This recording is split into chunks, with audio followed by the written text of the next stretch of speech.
Hey, Paul, you look like a moron. Welcome to the Bass and Brews podcast, your weekly distraction from other high-quality podcasts.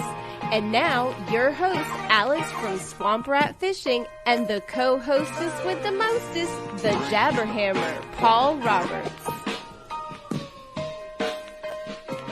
This little light of mine, I'm gonna let it shine. This little light of mine. Hey-oh! What the hell was that? I thought I'd throw some singing tunes up into the last little part of the intro. Thought it'd be fun, a little different. I like it. No, you don't. I didn't. Probably the I didn't only like thing it at you're all. ever gonna edit out of this podcast is I just edit that intro one song part into out. the music. Well, hello, Nope, everybody. impromptu. It's Bass and Brews. It's Friday. As the intro said, we are your weekly distraction from high-quality podcasts.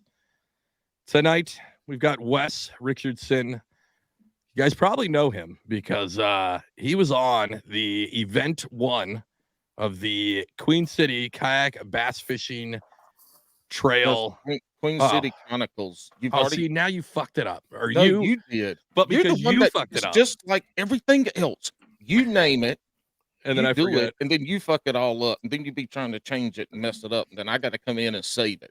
Listen, I don't I'm think not we can here to argue save. anymore. I don't think we can argue anymore. Tori, the Bass and Brews historian, got she said that it sounded like she was a kid in the back seat of a failed marriage in the front seat arguing. I don't know what that means. What do you mean you don't know what that means? I have no idea what you're talking If about. there's anybody that knows about failure, I know it's you, Paul. Yeah, a lot of it. Hey, I fished a tournament this weekend. Guess what? I caught one fish. The bitch was like 6 inches. That's that was your first time going out for the year, right? First time since first week of December 2022. Yeah. So One that's fish, not that 6 bad. inches. Hmm. Yeah, You know I got who, one bite, caught one fish. You know who does know 100% how to of- catch fish, though? Wes does. Hey, real quick, I got an announcement and something to show. Uh-oh, Look we're what pulling came in out the mail. trophies. Yeah, look at that. It came in the mail. Oh, now you're like Alex in the back. Are you going to put a light behind it with a switch? You know, it's Hey, great. There we go. We're showing it off.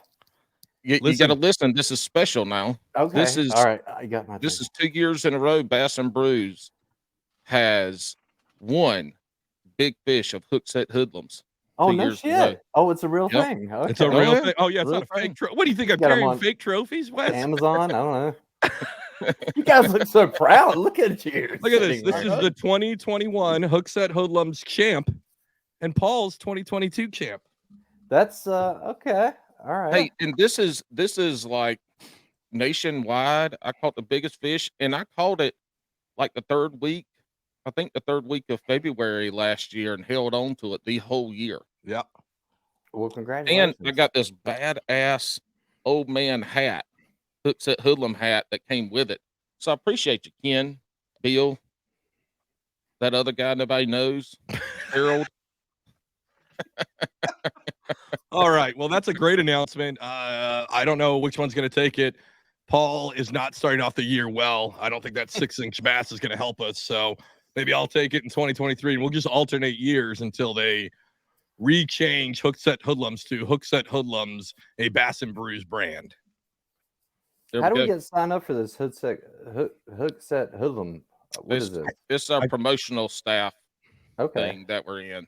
Okay. They don't do any real tournaments, except they do one a year. Oh, now. it's just a close knit kind of group. No, thing. it's a clothing brand. I got this hat. He's got that Oh, hat. gotcha. Yeah, it's Gotcha, a okay. clothing brand we're pro staff for.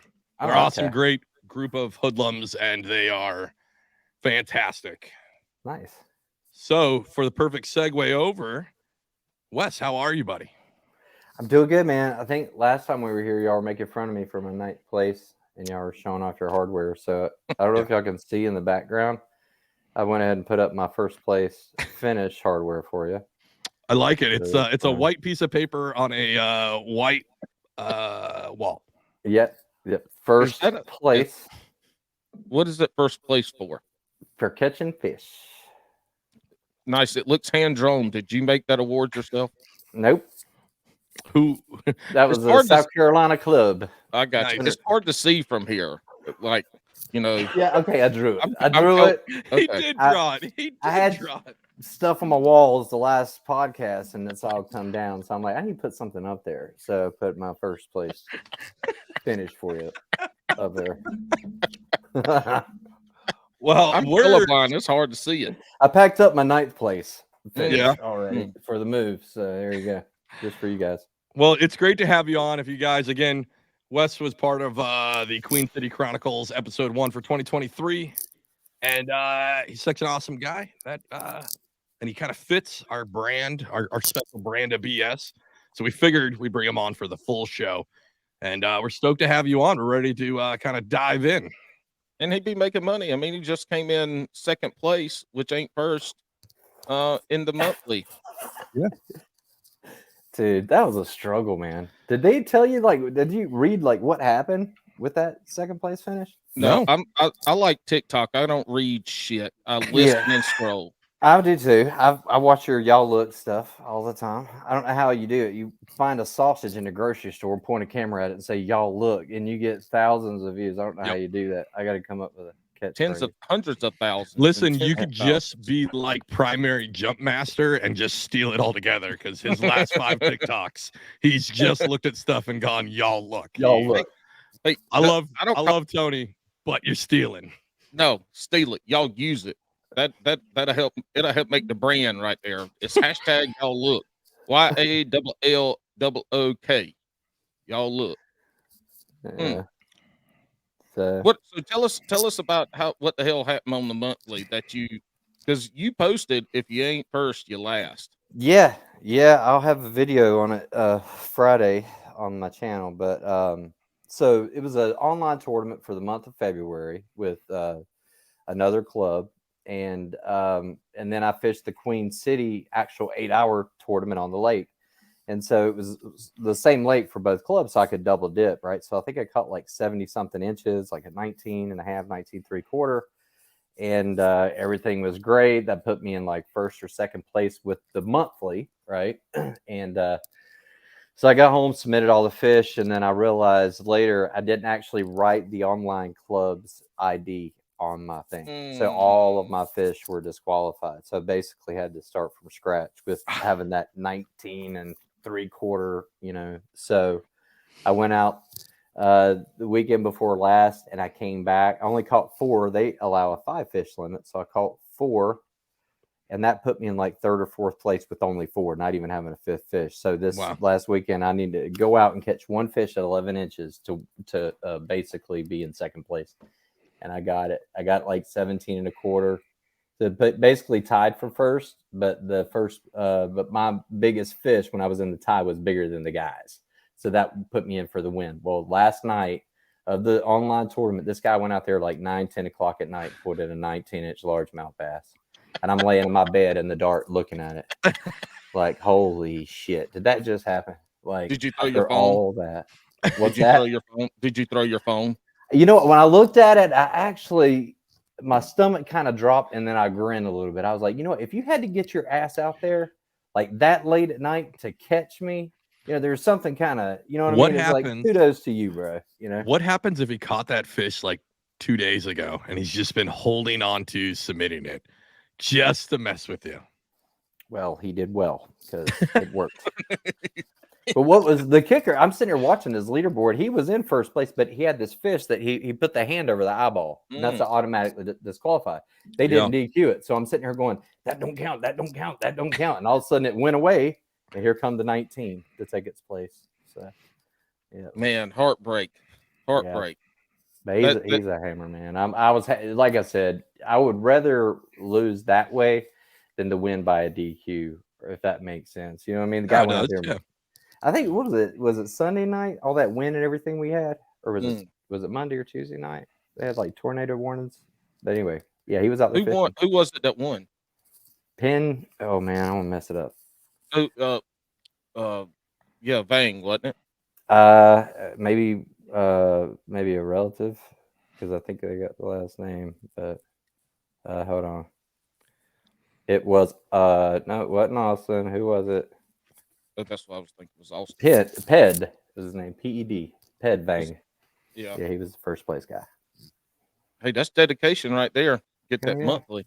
Well, I mean, to That's- roll this all back, that's still really good because you haven't been fishing for a long time, correct? Like, what's kind of how you got into all of this? Yeah, probably. I want to say tournament fishing probably a year and 4 months, Mm-hmm. something like that. So, I guess the way I got into it, my partner and I. So it was like during COVID. Actually, back up, we went on a family beach trip together, and I went out and I brought my fishing poles. He didn't have any fishing poles with him. He just didn't really know how to surf fish. But anyway, we went and he ended up catching fish. Family leaves and we end up staying there another week just fishing together. And saw how much he loved it. And I remember like we fished all day one day, and I woke up the next morning. I remember thinking, man, I'd really like to go fishing today, but I don't want to burn him out on it, you know? And he wakes up and looks at me and says, you want to go fishing? I was like, hell yes. So it's like, I mean, we were out there it was all day, every day. And we ended up pulling in like 40-inch red drum and this and that. Holy shit. Yeah, Where man, were y'all surf fishing at? the redneck capital of the world, Myrtle Beach. North Oh Carolina. man, I didn't Or know there South were Carolina. drum at Myrtle Beach like that. Yeah, it was a one-off. It was right after a hurricane, and the locals were telling us like that just don't happen here, you know. So we got lucky.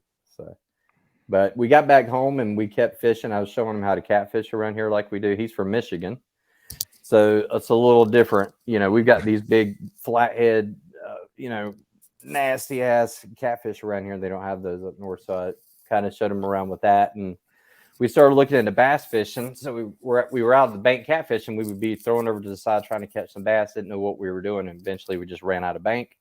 Started looking online for a boat. We were like, parking situation is not the greatest. So we found some cheap kayaks. Mm-hmm. And then one day we were out in the water and there was some guy, hey man, y'all with Queen City kayak bass fishing? I'm like, what is that? And then we looked him up, found him on Facebook. And then about 2-3 months later, we got up the courage and fished our first charity event to get the nerves. What's y'all's home lake? Where are you out of? Dude, we're like 7-8 minutes from Wally, but we never finish it. We never fish it. We call Lake Norman our home lake. We just bought a house. Actually, we closed Friday on a house on it's about 5-10 minutes from Lake Norman. Congrats, dude. That's awesome. Nice. Thanks, man. No, the stupid fucking soundboard again. Jesus. I got something special for you. Uh-oh. Actually, I don't. I meant to, but I forgot. Oh, you piece of shit. Anyways, but that's awesome to have that much success, like for not doing it for that long, for not doing the whole tournament scene for that long, or even kayak fishing at that. I mean, you had never really kayak fished before that, right? No. I mean, I grew up, catfishing, surf fishing with, my dad and grandpa. And then, Bryce, his grandpa actually has a fishing charter up north in Michigan, but that's like down rigging, out there on the Great Lakes. It's a totally different game. But yeah, we had just never done it before, Now I don't even know if I could fish standing up. You know what I mean? Like, I'm wondering if I get a bass boat, am I going to be just totally screwed up here? You know what's funny is I went out with a buddy of mine, and he's the one that got me into bass fishing, right? And he's also the one that got me into kayak fishing. But when he's in town, like River X, the river that I fish on, he showed me kind of all the spots, and I've kind of adopted it since he was in the military, so he transferred out of the area. But anytime he's in the area, his dad still lives here, and his dad's got like a Ranger that we go out on. It's the most awkward thing for me. Really? I'm like, where's my seat? This is a lot of fucking standing. And then like, I don't know. It's weird because I don't stand up a lot. I don't know about you, Wes. Like I barely stand. I stand to stretch and piss. That's it. But it still looks like he's sitting down. You son of a bitch. You son of a bitch. How about getting the bass in the boat? Does it feel awkward, like trying to flip them in, or do you just grab your net? Or no, one, he doesn't have a net, so we have to boat flip them, flip right? It? Oh yeah. So what's really funny is I caught, again, I had never caught a bass before I met this guy. I randomly was stationed with him. It was 20.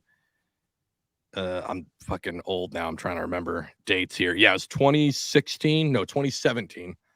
And he took me out on his dad's boat, and I finally caught in some bass, but they were all like, 10-inch Paul bass, basically, right? Like just small, tiny little bass. Did you just say Colton? No, You I had caught. just cotton. Did You I say said cotton? Damn, it's hanging around. It's talking to you too much. I've worn off. Yeah, so I get what I'm pretty sure is my PB, and at that point my PB was like 15 ounces. So it's like a 2-pound bass, but I have to boat flip this thing. And Pat, if you're listening, I hope you remember this. Like his dad's in the boat drinking Budweiser. I've got this thing and I'm trying to boat flip him, and I just turn and I look at him and I go, "Can we get a net?" Like I was so worried that I was gonna lose this fish. Yeah.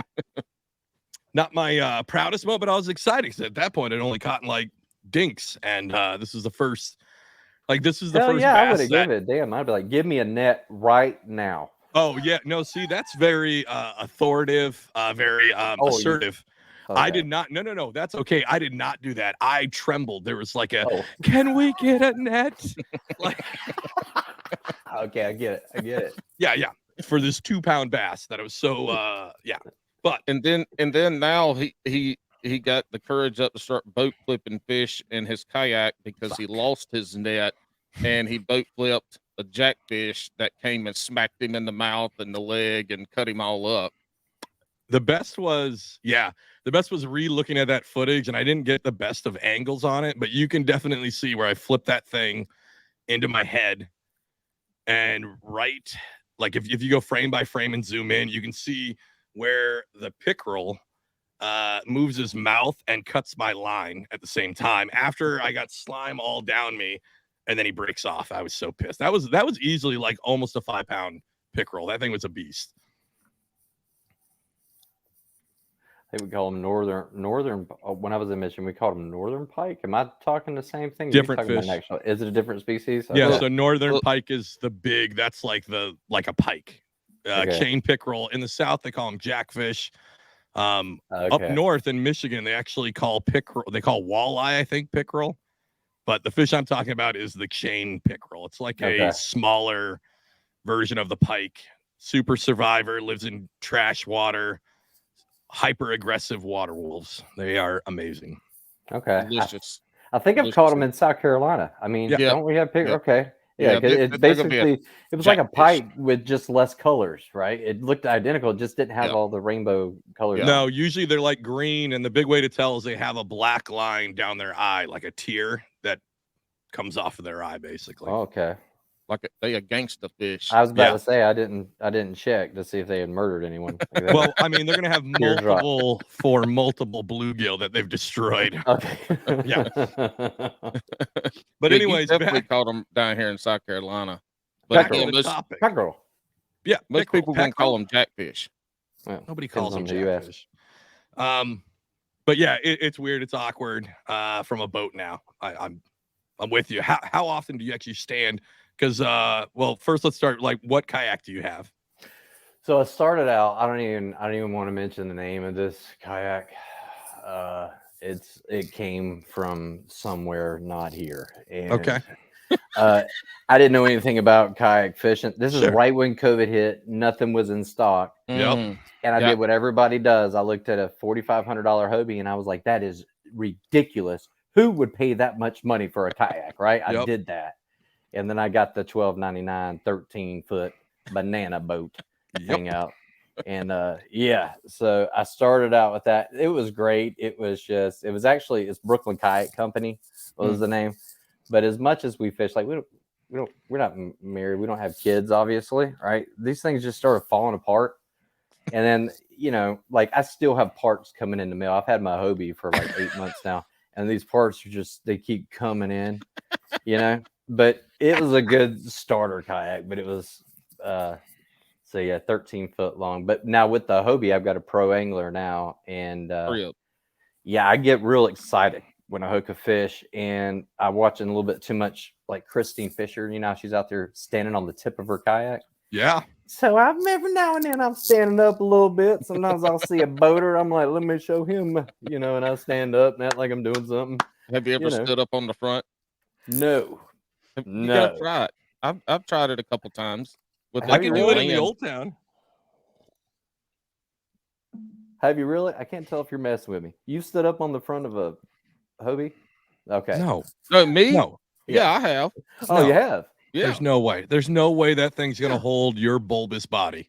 Yeah, I mean, now I'm not doing it out in deep water. I do it like foot or two of water, so Oh, the when it's front on is the trailer? touching the bottom. When it's touching the bottom. Yeah. Now I have You- slid it in and jumped on the front and walked in and about Okay. falling in every time I've done that. But I have done that. But no, you ain't gonna catch me, especially now. I got too much shit. Well, I got the trolling motor on there now, and I just got too much shit in the kayak now that if it goes over, shit's getting lost. So I ain't wealthy enough to replace everything I've built the last 2 years. I don't really push that. I don't push that too much. I don't be doing shit like that. Yeah, I don't really either. I just when I catch a fish, I don't know what it is. That sometimes I went through this month and a half where every time I hooked a fish, I would stand up, and I was watching my YouTube channel. Like, why am I doing that? Like, I didn't. It's not a conscience thing I was doing or anything. I was doing it, but now I just sit. I mean, it's probably better to stand, right?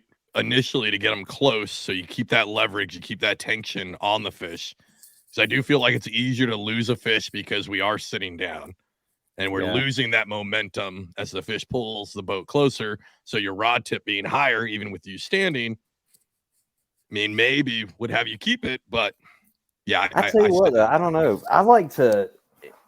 I'm a little bit newer, but when I'm sitting down, I hook a fish. I like to keep my line as much as I can in the water. I do not want that fish jumping like whatsoever. Like my pole tip is like literally in the water. In the water, and I'm keeping tension on. I do not want I want it to come out the water when I'm holding the net. That's the only time I want it to break. So. How you gonna get those? How you gonna get those fancy ass shots to put on your YouTube channel if you don't let the fish jump in there? I mean, every now and then. You got a little life on the edge a little bit. You don't stand in your Hobie. I can just flip it out of Ryan Brennan's YouTube. Just put that snippet in, and Yeah, I realize there's no way I could do that method of standing. I've become so like second nature because I'm in an old town, so we have the instant reverse because it's bicycle style, right? So it's like second, like I don't even think about it to where when I set into a fish, I'm instantly reversing backwards. Yeah. To like keep that tension, keep myself from the spot, try to not move as much. But I've realized the last time I literally, it's just second nature now. So I couldn't even do the stand thing if I wanted. In a few more months, you're going to be like me and gain enough weight that the weight of the boat is not going to let that little fish pull you towards it. You know what, Paul? Totally off track. I weighed myself for the first time since I've been out, and it's specifically because of the fat jokes. I'm the exact same weight as when I got out. Thank you very much. Where's the applause? Where's the applause? Where's the applause thing now? Okay, come on. Hey, I don't like that one. Yeah, it was kids. That's weird. I look bigger because the beard is filling out, is what it is, I think. When did you get out? I started terminal October 15th. Oh, fresh. Okay. And I technically, my last day, today, March 1st, at time of recording, I got my very first retirement check today. Nice. Do you find yourself, because when I was in the military and I got home, like I'd be standing in line at the McDonald's and somebody's just sitting there chit chatting, and I'm like, move with a purpose. And they're like, what? I'm like, you done? You know what I mean? Do you find yourself being a little kind of aggressive with civilians? Yeah. Amanda, my wife, calls me out on it all the time. So like if we're in a public setting, I'll be like, oh my God, did you hear what they just said? How funny is that? And she's like, what are you talking about? And we'll be in like the meat section, and it's like 3 people over, and she's like, I didn't hear shit. Like there's this, like she can't hear, like I'm listening to like 9 different conversations because I was a radio operator for a large portion of my career. So I'm just used to listening to like 9 things at once.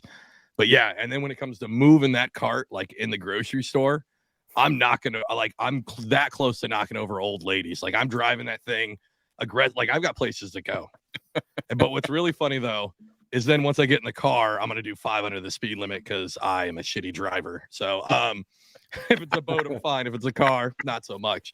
Is But is it because you can't see over the steering wheel? You motherfucker. Wow. That was Wow. that's 3 so on a far. We roll. are 25 He minutes is. in. That's 3 short jokes. It's clever. Yeah. Mm. Do you I'm look like getting- a NASCAR driver when you drive steering wheels like inches from your face and That's 4. you know? Hold on, that would look like just holding it right there.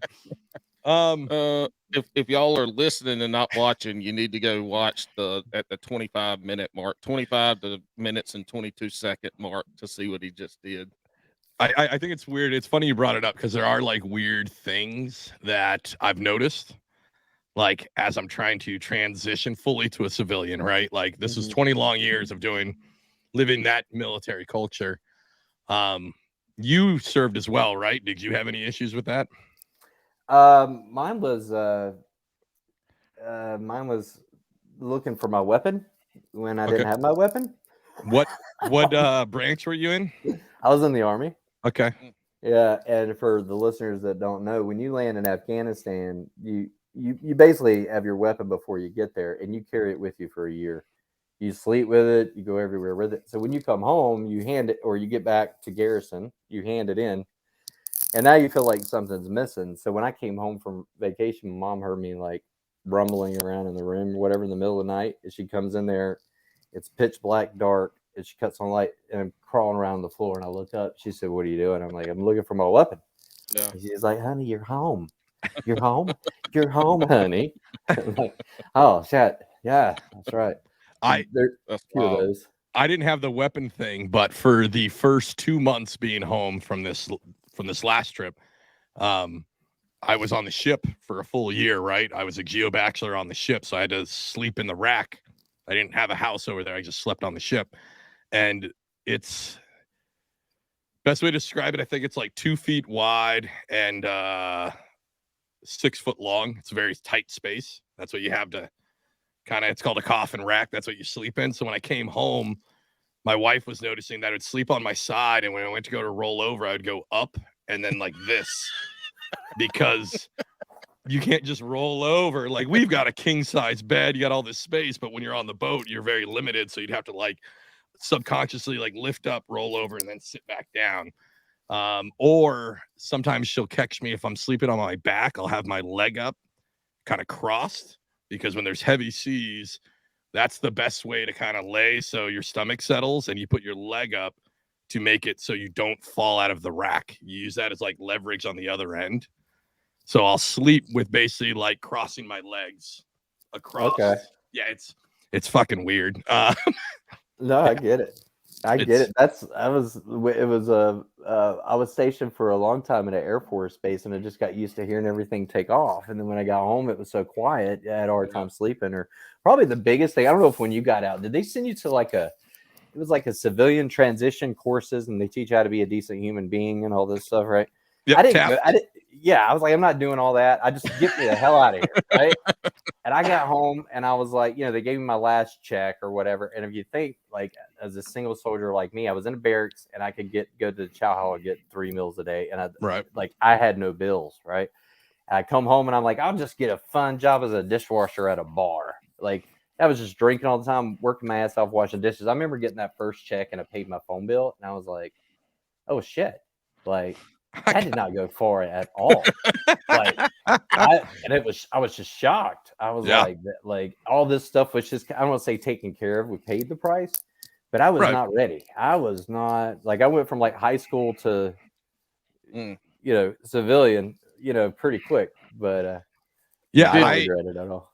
I felt that when I was looking for a job, right? I was trying to translate what I was making in the military to now I got to make that in the civilian world, right? And I retired. I was an E6. That's a lot of fucking money. Thankfully, we got it figured out. But there was a lot of when they say it's really easy to get a job when you get out, it is really easy to get like a $14 an hour job, which is good. You got to do what you got to do. Everybody loves military. Yeah. But when the military says like, hey, I need to make $35 an hour. And they're like, oh, fuck yourself. Yeah. Yeah, that was for me transitioning now. That was, everybody talked about, oh, it's going to be so easy, and I've been kind of lucky with this whole process, but still it's not as easy as people. I got so many rejections where they're like, your military, or it said thank you for your service, but you're too qualified. I'm like, are you fucking kidding me? Too qualified. Where they're like, well, he can't be discouraged about that, right? They'll just Right, say, yeah. too Well, I thanked qualified? them. Is that I thanked him for his disrespectful? service. I thanked him for his Yeah, service, yeah. so it's okay. Yeah. I It's like- even, as a joke, I tried Applebee's because Applebee's is famous for their Veterans Day smorgasbord.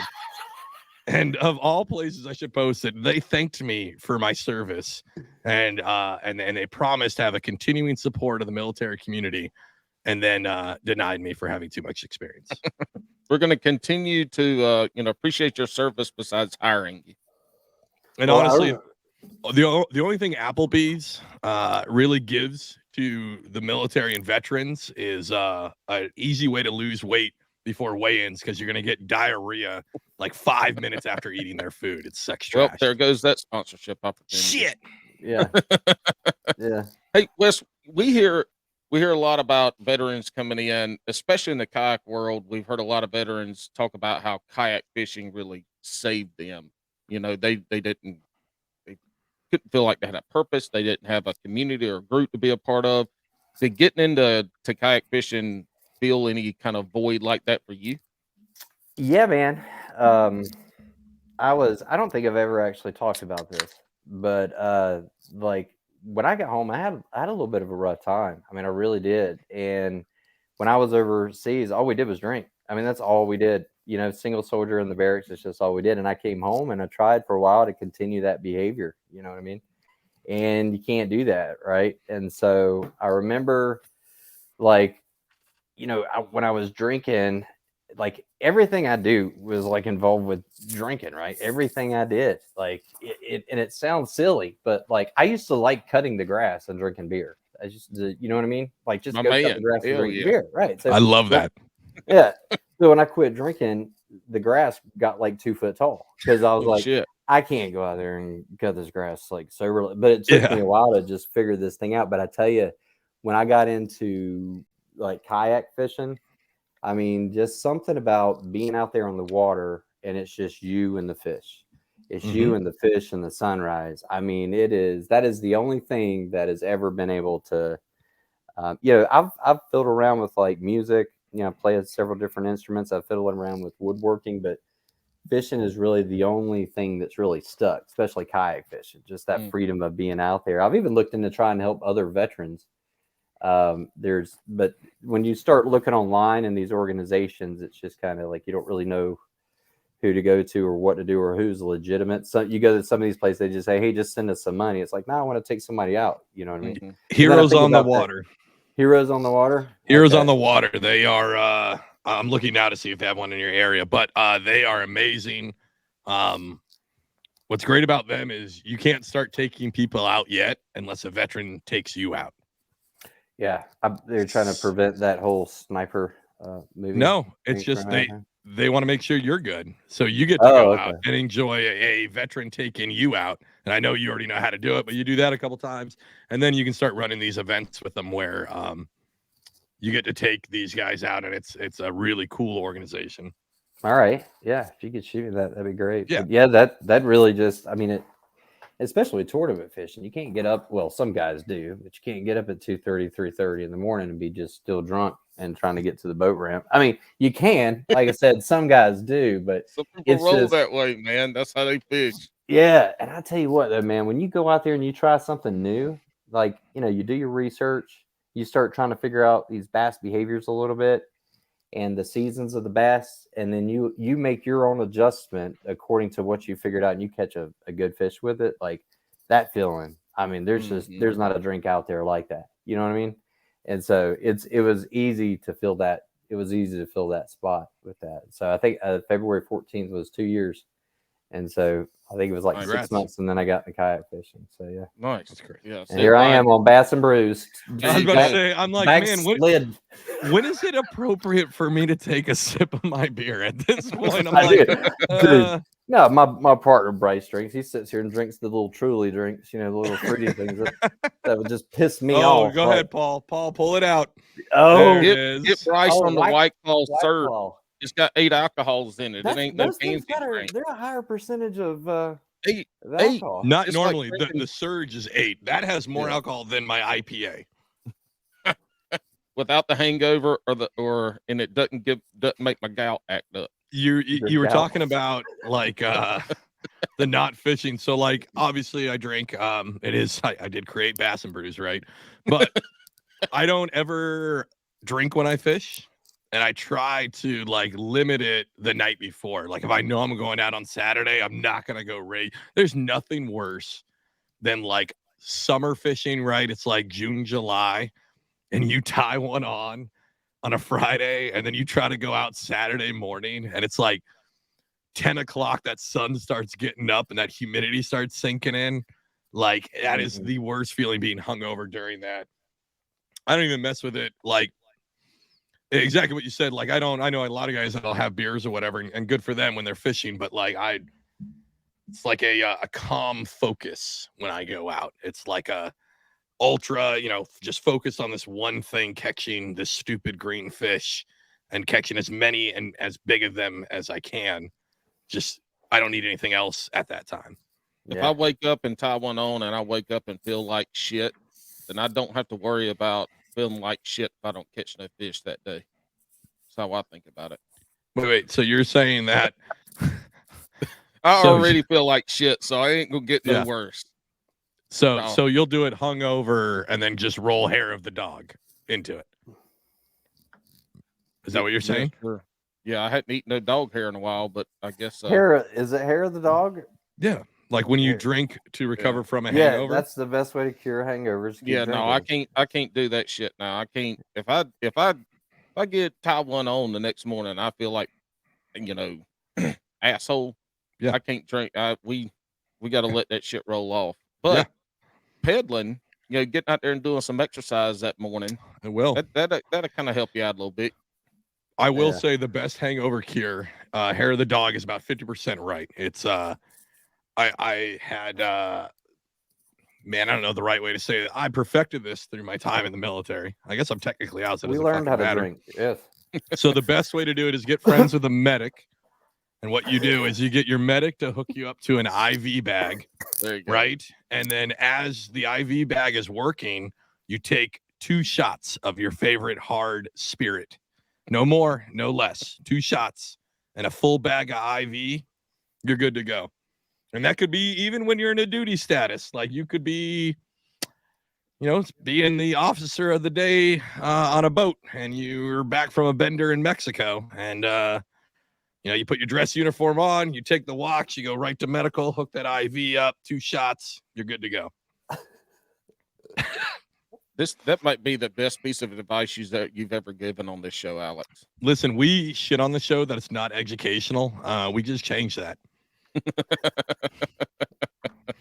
Did you ever have those like roll calls in the middle of the night? They would call you and say formation, you got to be ready in 45 minutes. Nah, dog. I was in a real branch. Yeah, I was in a real branch that didn't treat its members like stupid children.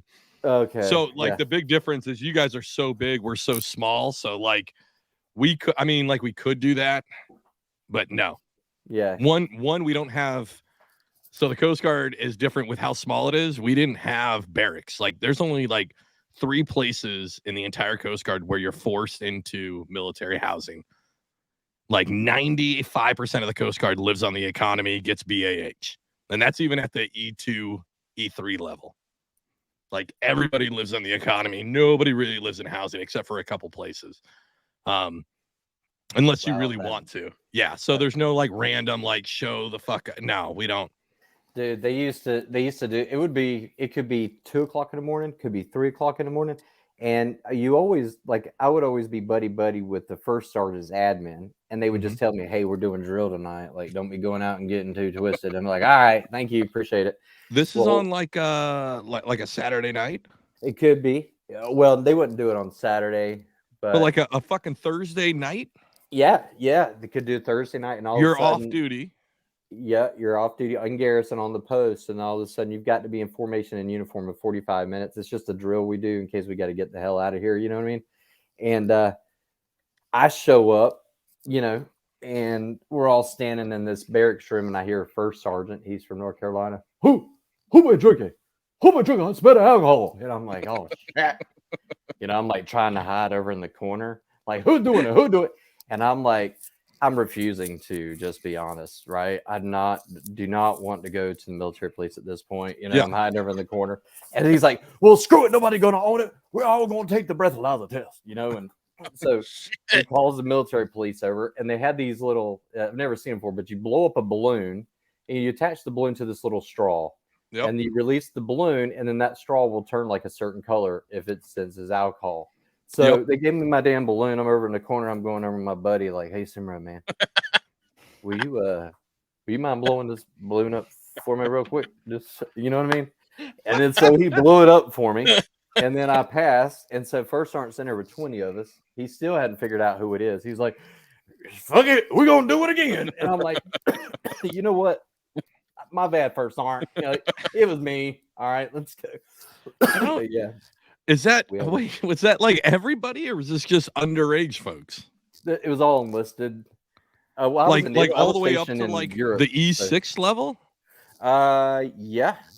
I mean, yeah, that was all enlisted. We had a master sergeant that got popped for. Are you fucking? Popped. Oh, so you were deployed at this time? Well, we were in. I was stationed in Italy, in Vicenza, Italy, with like the 173rd Airborne. So, but yeah, you were supposed to be drinking during the week, apparently, or not drunk at 3:00 in the morning. Well, you can have a beer or two, but not hold on. That's the best part of being drunk, is that when it's 3:00 in the morning. Like, as long as you're asleep, why are they waking you up? You're asleep in your bed, drunk. Like, that's responsible.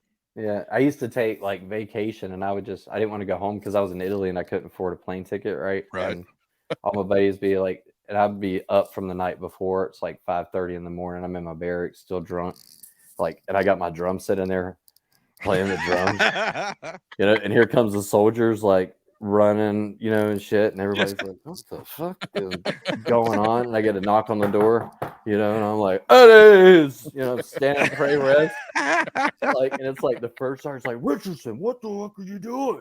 And I'm like, I'm on vacation. Yeah, I'm on vacation. He's like, shut the damn door and vanish. I'm like, okay, not bad, first sergeant. No, we never had that. We thank God. I wouldn't have done 20 years if that's how I got treated. Yeah, it was. He's in there playing the drums at 5:30 in the morning. He's playing reveille for him. Get him up and going.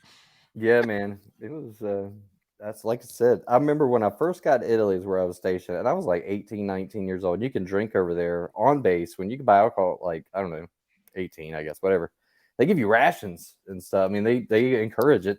Whatever. And I get there to open up my door to my barracks, and there's this guy sitting there. His name is Michael Salzman. We used to call him Salzman, the cock salesman. And he was sitting there, and he had a bottle of nickname ever. Jack Daniels, like half a gallon, and a Budweiser, and he's just taking a swig and chasing. I remember thinking, that guy's got a problem, And then probably 2 months later, I'm sitting right beside him, and I could, and I would come home. That we would go out to dinner, like with the family or whatever. They'd be going over. I'd be like, can I get some sweet tea? Yeah, can I get? And they'd get to me. I'd be like, can I get like 2 shots of SoCo and an ice house? Yeah. And I'll be back. And I would go over to, nobody could keep up with me. But yeah, unfortunately, that's kind of the culture. That's the way it was when I was in. It could. No, it's still I think all the branches have a problem. Coast Guard's definitely got the same one. Ours is a little bit different. It's not the consistent binge drinking is probably our biggest problem, because we'll go periods of being underway. And like the longest I've been underway without touching land was like 42 days straight, which is a lot for the Coast Guard. Navy, that means nothing. They do that all the time because they're stupid. But like, it'd be forever, and it'd be like, as soon as I worked for this guy, one of the best people I ever worked for. He was an E8, right? But his hands would shake. Like, we'd pull up to the pier, right? It's a 418-foot boat, 150 of us on board. He's the E8. He's the most senior enlisted on the entire boat, but we still have to like offload trash, bring on food, do all this other stuff. So we pull in at like 9 in the morning and we wouldn't get liberty until like 3. But homeboy would be shaking the whole time. Like his hands are shaking. Like he's ready to go. He's like, and then of course, before you go, you got to have like an all hands meeting. We call them quarters, right? So they line everybody up to tell them to be responsible. And there's my boss. Oh, safety brief is what we said. Yep, same thing. So everybody's still in uniform at this point because we're working, right? And my boss is sitting there in like shorts and a Hawaiian shirt as the most senior enlisted on the boat. They can't get him for anything. And he's like sitting there waiting. And like the 06 is talking. And I can literally see my boss going, come on, hurry it up. Let's go. We got places to be.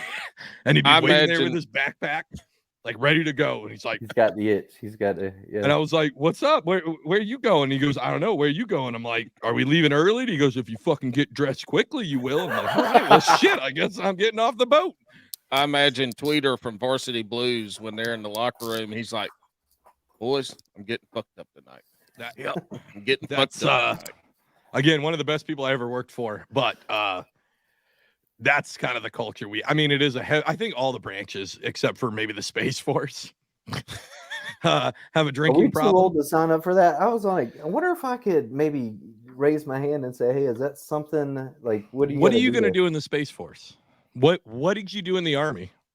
I was 25 Lima. I was in communications, so I ran telephone lines. Yeah, I was the guy on the top of the telephone pole when the sniper's like, I'm like, excuse me, you probably connecting this phone line over here, find me, please don't shoot my ass. I don't know if y'all have seen Saving Private Ryan. That guy's low crawling. He's got that cable on his back.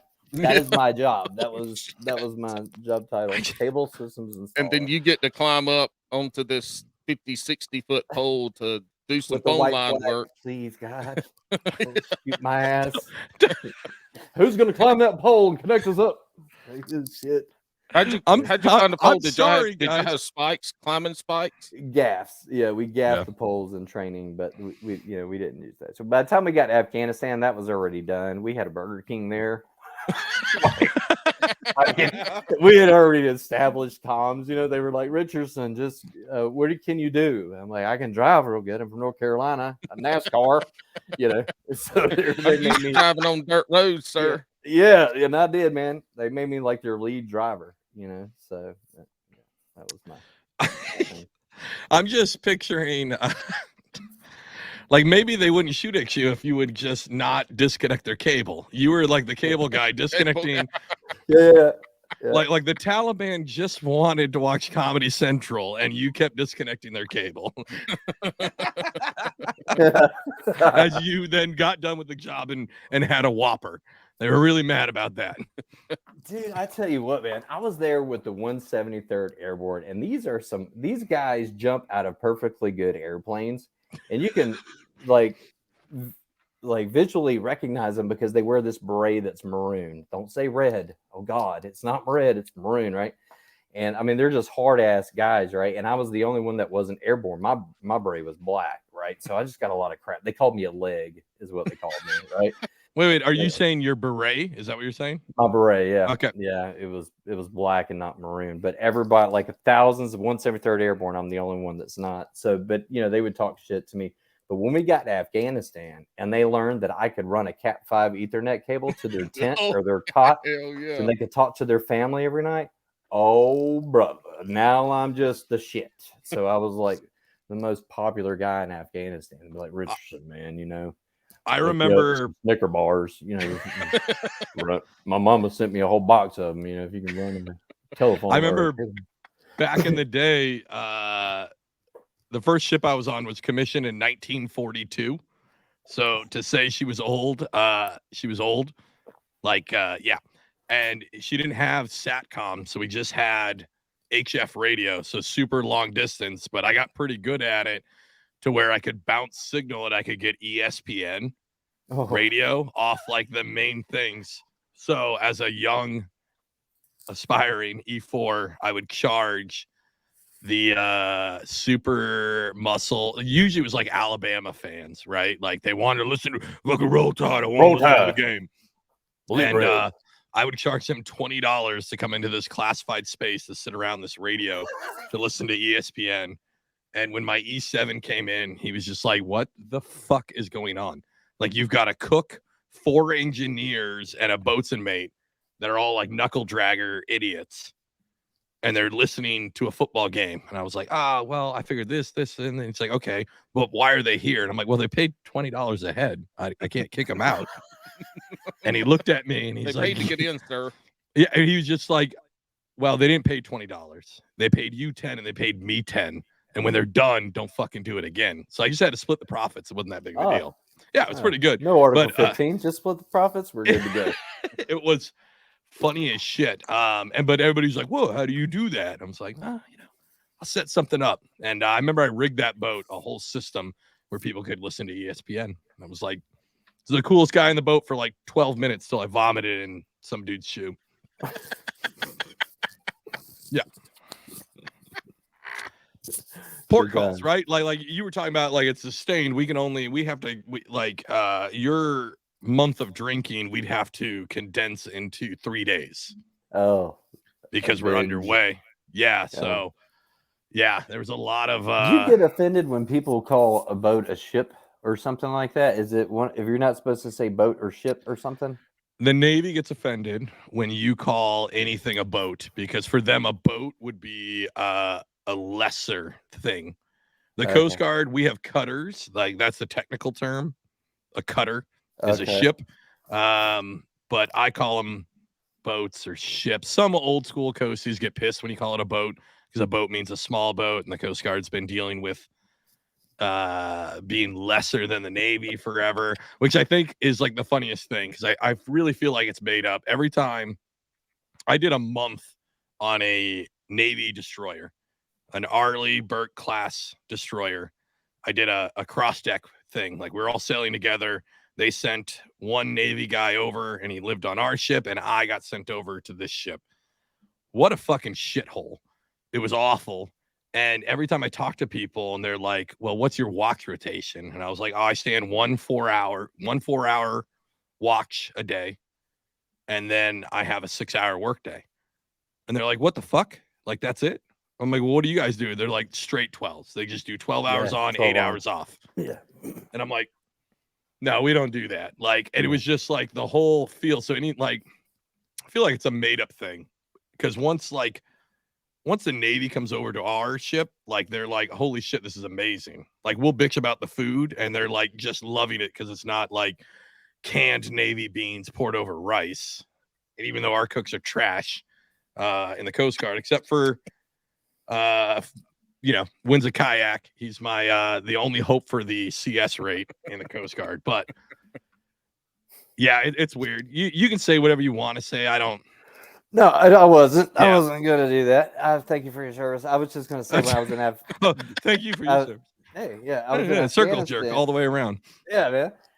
I was in Afghanistan, and there was this dude in the Navy sitting over in like the chow hall or whatever. And I don't know anything about the Navy's rank, but I just know that this guy outranks me. He had all kinds of shit lined up his arm. My buddies are like, what the hell is the Navy doing here? I'm like, what do you mean? They're like, there's like no water. Like, there is no water around. So my buddies are like, Richardson, we dare you to go ask him where's his boat. And I'm like, all right, I got to do this shit. Right. So I go up to the guy. I don't even know his rank. I'm pretty sure he was enlisted, but like I said, he was just lined up with all kinds of shit. I'm like, hey, do you mind me asking, where's your boat? And then he just kind of looks up at me and he was like, it's not a boat, it's a ship. Oh, and that what was a it. douche. Yeah, that was it. But what's funny is when those the congregations of military forces that end up. So the last ship I was on, shout out Dan Duffin, this guy that I lived with on the boat. Love this guy. He made my last year in the military bearable, because I was geo-bacheloring from my wife and kids. So he made it bearable, but homeboy got a combat action ribbon in the Coast Guard, and he did it in Afghanistan. What did he shoot the flare gun? Like No, he's got a whole story. I need to back it up.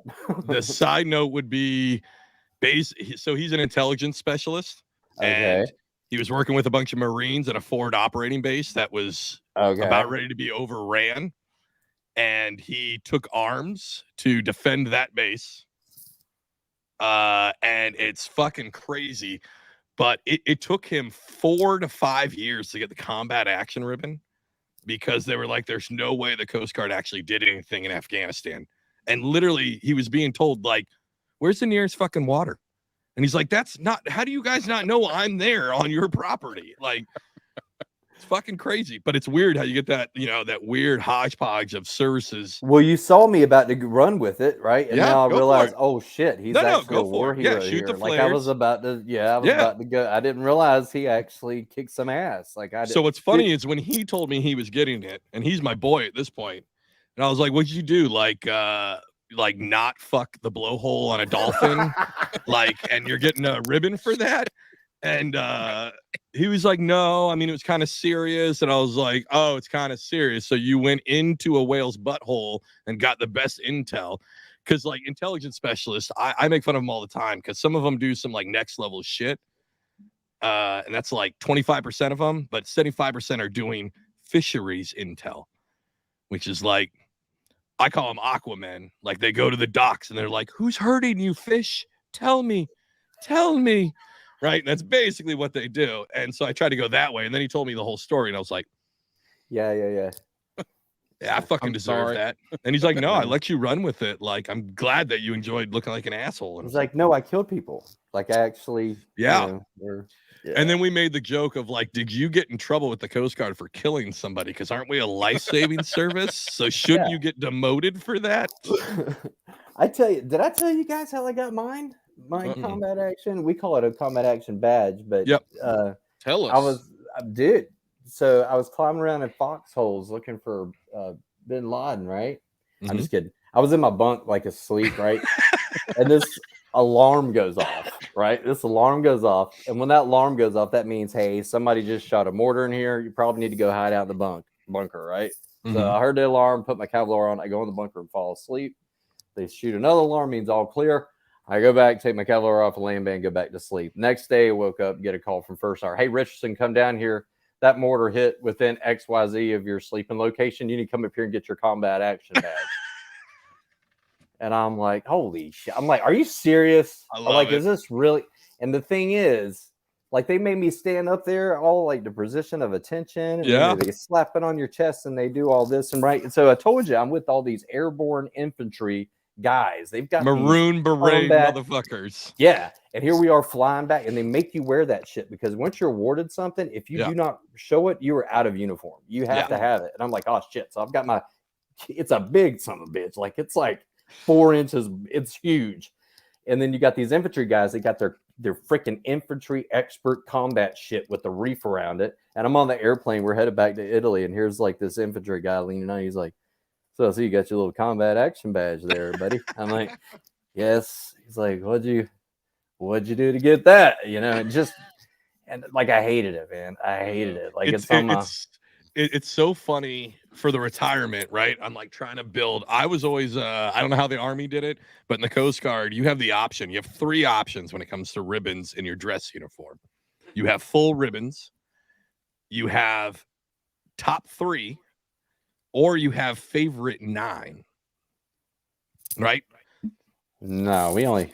You just wore them all, right? So we have options. So I was always a low effort guy, and I just wore top 3, because then I only have to wear 3 ribbons. Yeah, it's the highest ranking out of easy peasy, right? So for retirement, my wife's like, no, I want you to wear like full decked out, full ribbons. So it's like 7 rows of ribbons, like all the way the fuck up, right? And I'm sitting there, and her uncle, I love him to death, Uncle Larry, starts looking at the ribbons, and he's like, well, this one's got all these oak leaves on it. I'm like, yeah, those are for multiples. Yeah. And he's like, this one, you've got all the way across ribbons. You've got 5 oak leaves on that ribbon. and they're all silver. And I'm like, well, that means I've been awarded it 8 times. And he's like, what's that award? And I was like, that's the Coast Guard Special Operations Award. And he's like, whoa, I didn't know you guys did next level. I'm like, no, all of those were like, we caught a fishing boat. This one, we did a BUI campaign. This one here, I went and I spoke to a bunch of elderly people about the importance of life jackets. Like I got special ops ribbons for that. I literally have 8 special ops ribbons. It's disgusting. It's insane. But it's like my favorite. And I would wear that one. I talked about the 3 configurations. If I was going, our ribbons are kind of like the Navy's. So our special ops ribbon is the exact same as the Navy's. So if I was going to be on a Navy base at like a Navy school, I'd wear my favorite 9. And I'd always wear the special ops ones because then they thought I was a badass because they're like, yo, that dude, that dude's a tactical operator. And I'm like, yeah, man. Yeah, I am, but I'm going to go tactically operate some Little Caesars and crush some Bush Light after this. So I got to go. Just tell old people how to wear life jackets. Yeah. Listen, it's important. At their, the end of their life. Says the we guy want to make who sure they wear have a that life 5 jacket. years. I fucking wear a life jacket now. Shut the fuck up. Yeah.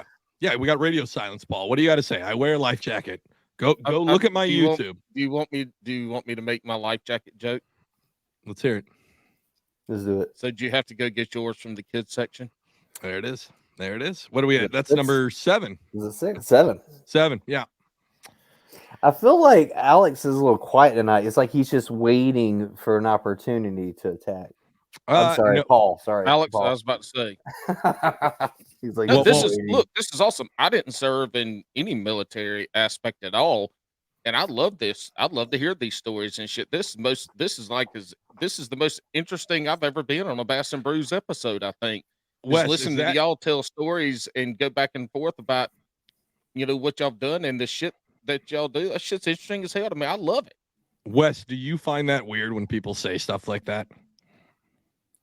I don't really know what to say. I say it's awkward. I don't know what I say. Is that weird? Like it's like when people say like thank you for your service. Well, that's that kind weird. of stuff. Yeah. No. I mean, like when Paul goes, "Oh man, I love hearing your stories and you guys talking." Like, do you think it's weird when people say that? Family used to do that. Mama used to do that. Tell him this. Tell him what you did when you saw that thing over there and that guy. And I'm just like, yeah, that can be a little weird. See, I ain't think doing it that. weird. I'm just sitting here soaking it up. That's what I'm saying. But no, I was a wildland firefighter, so I've never been shot at. But you on a bulldozer and you come around a fire that's 50 yards from you and the flames are 30, 40 feet in the air. That right there will make your butthole squeeze off a peanut. I'm telling you. Yeah. So I've done some fun stuff, but I look, to me it's a historical thing. I've been listening to a new podcast called the Explorers Podcast. Talks about all these explorers. Stop. And listen. Stop before you get into I'm it. On right stop now. promoting I'm on right other now. podcasts on our podcast. The one I'm listening to now is the guy it's unbelievable. These guys in the 1916 were in the Antarctic and fucking their boat sank and they survived. Like that's some cool ass shit. Yeah. I think it's weird because like kind of what I meant by that, like and Wes, maybe you can kind of feel like we lived through it, right? It was just a normal while you're in, it's just a normal, whatever you're doing, like the ridiculously, that's just fucking normal, right? Like that's your status quo. When people are like, oh shit, that's crazy. That's super. Well, you're talking to somebody that's been there and it's just flowing out of you. Yeah. You know what I mean? And then you don't realize like that was a little crazy, like what you did. Like, yes. Somebody's sitting there watching, like, holy shit, you did what? But what's funny is I bounce between two communities. I bounce between the counter drug community and I bounce between the search and rescue community. And when I would go, like, let's say I went to a boat, right? I just left the search and rescue, the SAR scene, and I went to go do the boat thing to go do counter drug. And we get to tell them sea stories or whatever. And I tell them some cases I did. And these counter drug guys are just like, what the fuck? Like, you fucking dealt with that? I'm like, yeah, dude, that was like a Thursday. It's not a big deal. And then you go to the other end and they're just like, what the fuck? Like the middle, like, yeah, it's really funny. Like I was lucky enough to be able to kind of split my time between both communities, because sometimes you can be pigeonholed into one or the other. Yeah, and it was because they're both like, as somebody who, I mean, I'm excited for this new career opportunity because it's going to be boring. I'm really excited for boring. I think boring's going to be awesome. But I've done a lot of cool shit. I've seen and unfortunately heard a lot of cool shit, or like the lowest of the low or the highest. Like I always try to explain to people, friends of, so my youngest daughter, her best friend, like nephew or uncle, sorry. He's like 18 years old. Is about ready to join the Coast Guard. And he's joining in like 2 months. And they've been waiting until he's signed until they're going to send him to come talk to me, because he wants to do the job I did. And my wife already knows I'm going to give the real talk. It's going to be the highest of the highs and the lowest of the lows. Like, you're going to save somebody. You're going to be part of saving somebody out of the, like, plucking them out of the water one day. Like, all the work you did led to some fucking helo jockey dropping down with his hair slicked back with gel, looking like Ashton Kutcher, while you did 2 hours worth of work, and he gets all the credit. But it's going to feel awesome. But then the next day, you're going to listen to like 7 people die on the radio. Like, you'll hear their last gasping breaths. It's fucking gnarly. So highs and lows, but that was normal for me for the last 20 years. And then the counter drug side is just like, lol, you do nothing. And then it's like, go, go, go. You got to go fast. You're going to shoot them out. You're going to unload tons of coke, and you're going to do that for 4 months straight. Mm-hmm. So I don't know where I was going with that. I got caught up in all of it. No, I get it. My job, I guess, was kind of flipped. For me, it was party hard in garrison, or it was like kind of like shit hits the fan when shit hit the fan kind of deal. Right. Yeah. And so I've found myself, I'm actually fairly decent, I would say, clear-headed in like high tense shit hits the fan situation. I find myself, it's almost, I don't want to say calm, but yeah, but like you find yourself, we like in the military, like people say, oh, y'all are hard asses and this and that. A lot of that is you gotta laugh. You gotta laugh at this shit. Otherwise you're gonna lose and it's like the darkest humor. Yeah, it's terrible. Yeah. And so, but you start, and it becomes your norm. And then when you get home and you talk to somebody, they're just looking at you like, what is wrong with you? You know, but I think I remember I was in Afghanistan for sharing war stories, and they put me on guard duty to there was like these 9 local nationals is what they should be called. That's not what the guys called them, but anyway, local nationals, and they basically filled up sandbags all day. And so I would just stand there with my weapon watching them fill up sandbags, and we would use these sandbags and build our bunkers. We'd pay them $40 a week, which is a lot of money. And so I would just stand there 12 hours a day. They would just fill up sandbags. And this kid kept coming up to me, like talking to me. And this kid's like, I don't know, 10 to 12, something like that. Right. And I'm asking the interpreter, I'm like, what's he saying? And he's like, he's saying his back's hurting real bad. And he's asking you to like help him. Right. And I'm like, okay. So, after 2 or 3 days of this, I finally find like this captain, like a medic captain or whatever.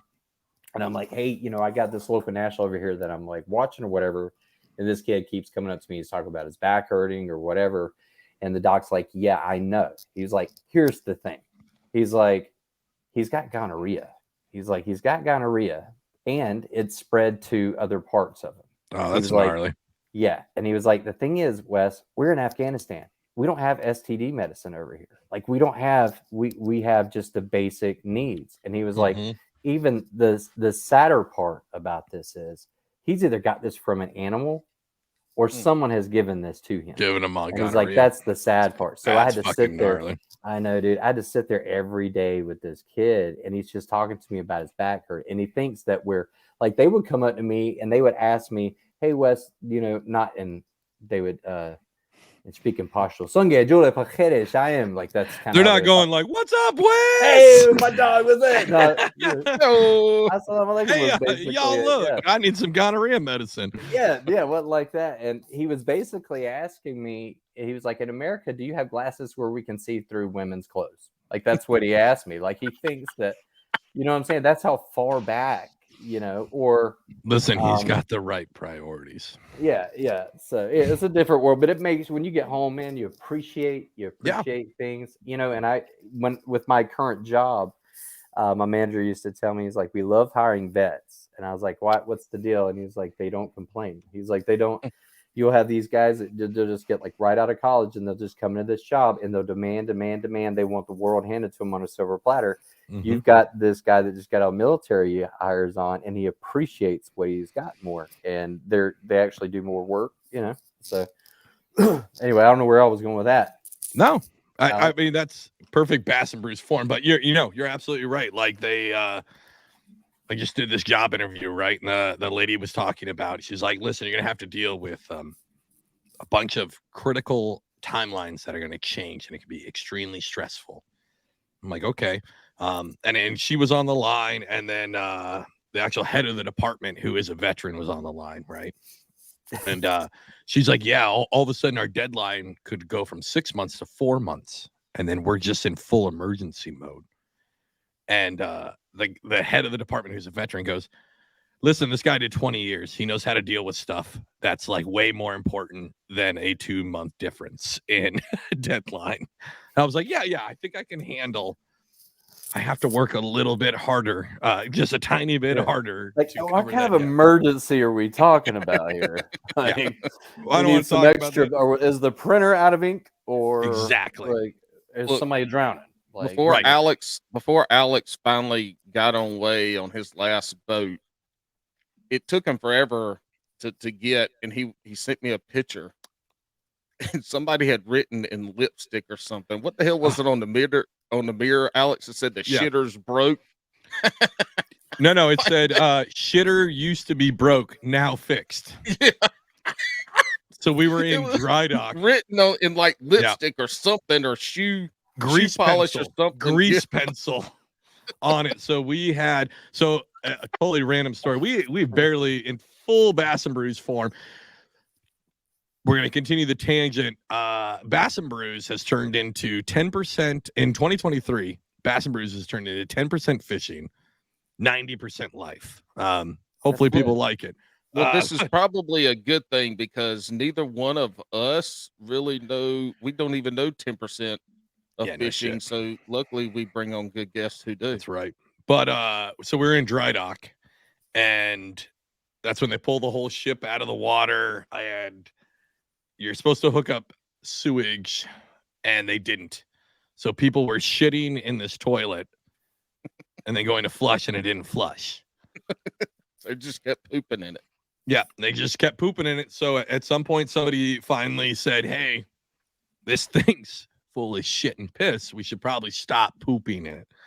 So they sealed up this whole toilet, and by the time we're about ready to get underway, we have to send somebody's got to fix that issue.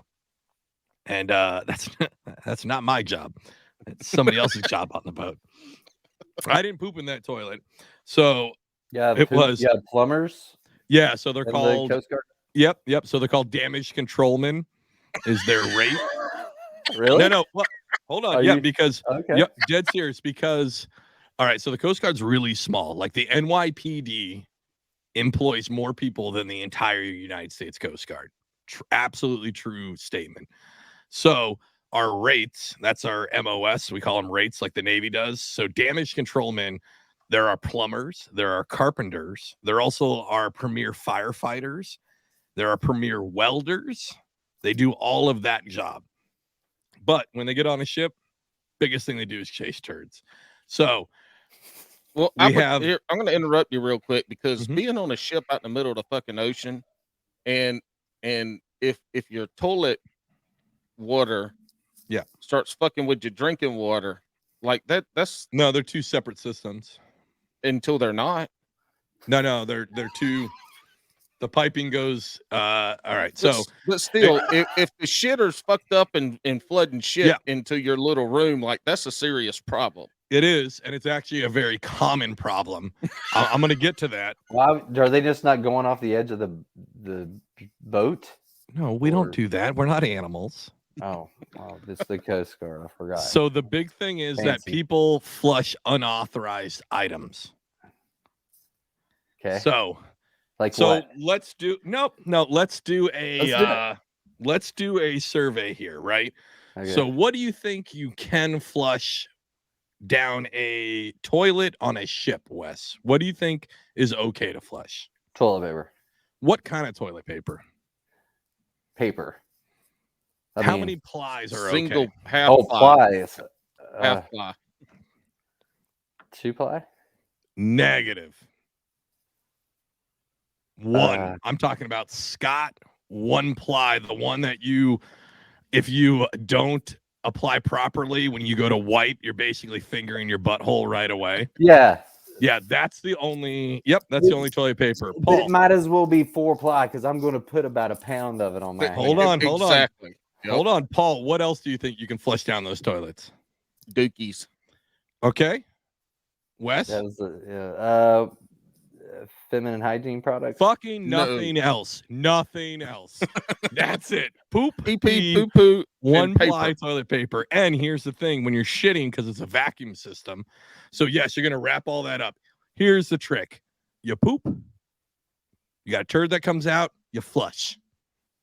You poop again, you flush. Poop again, you flush. And then you go to wipe. Wrap it all up, one wipe, put it in the toilet, you flush.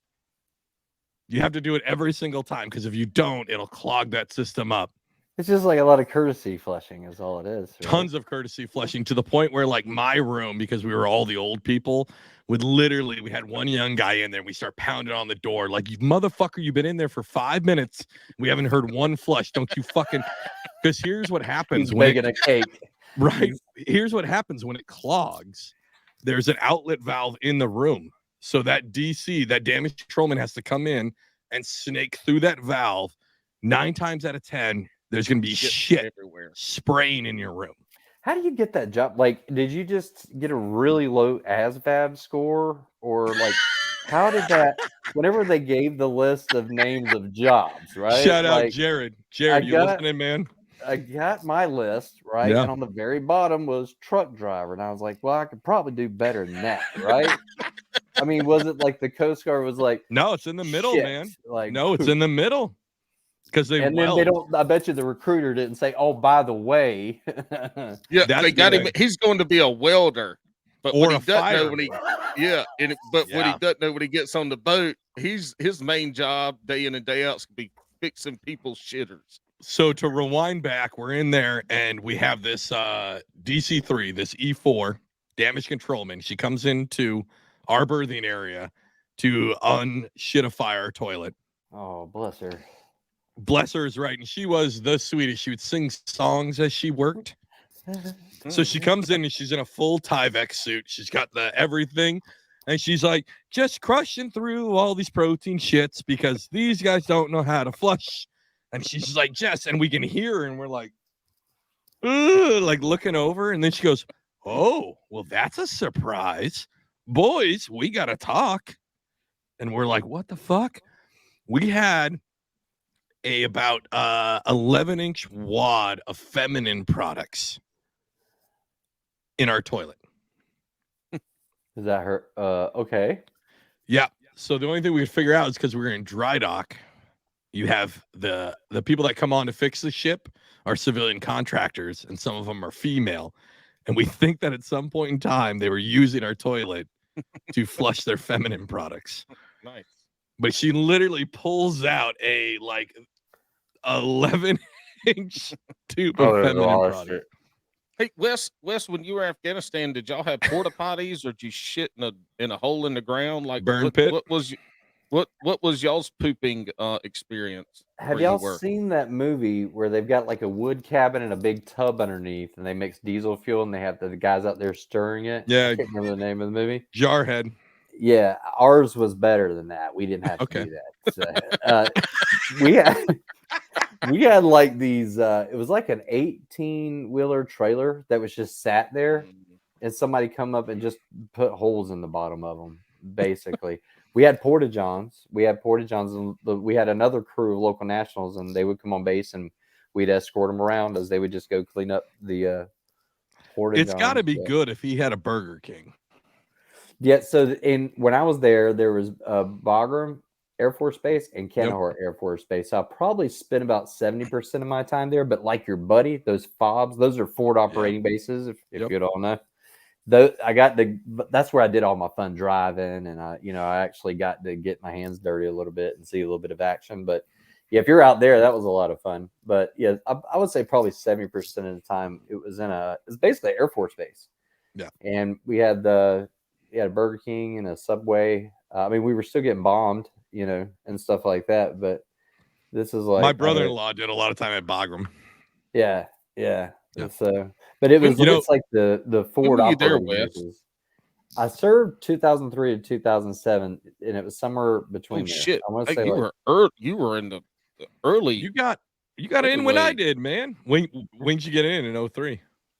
May 24th. All right. I got in January 13th, 03. Okay. Were you like 9/11? I got to do something.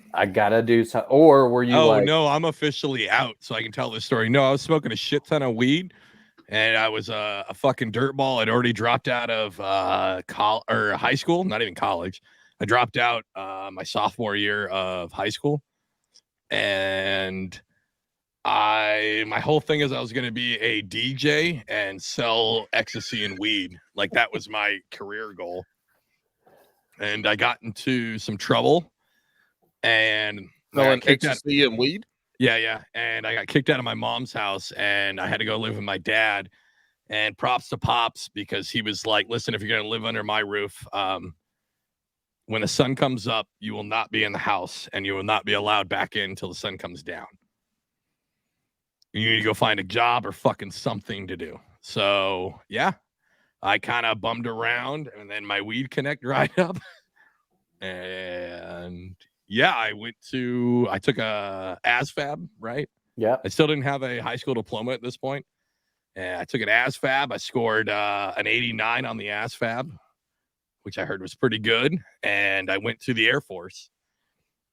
And they said I had an interest to be an air traffic controller for some reason. I just watched that movie Tin Cup.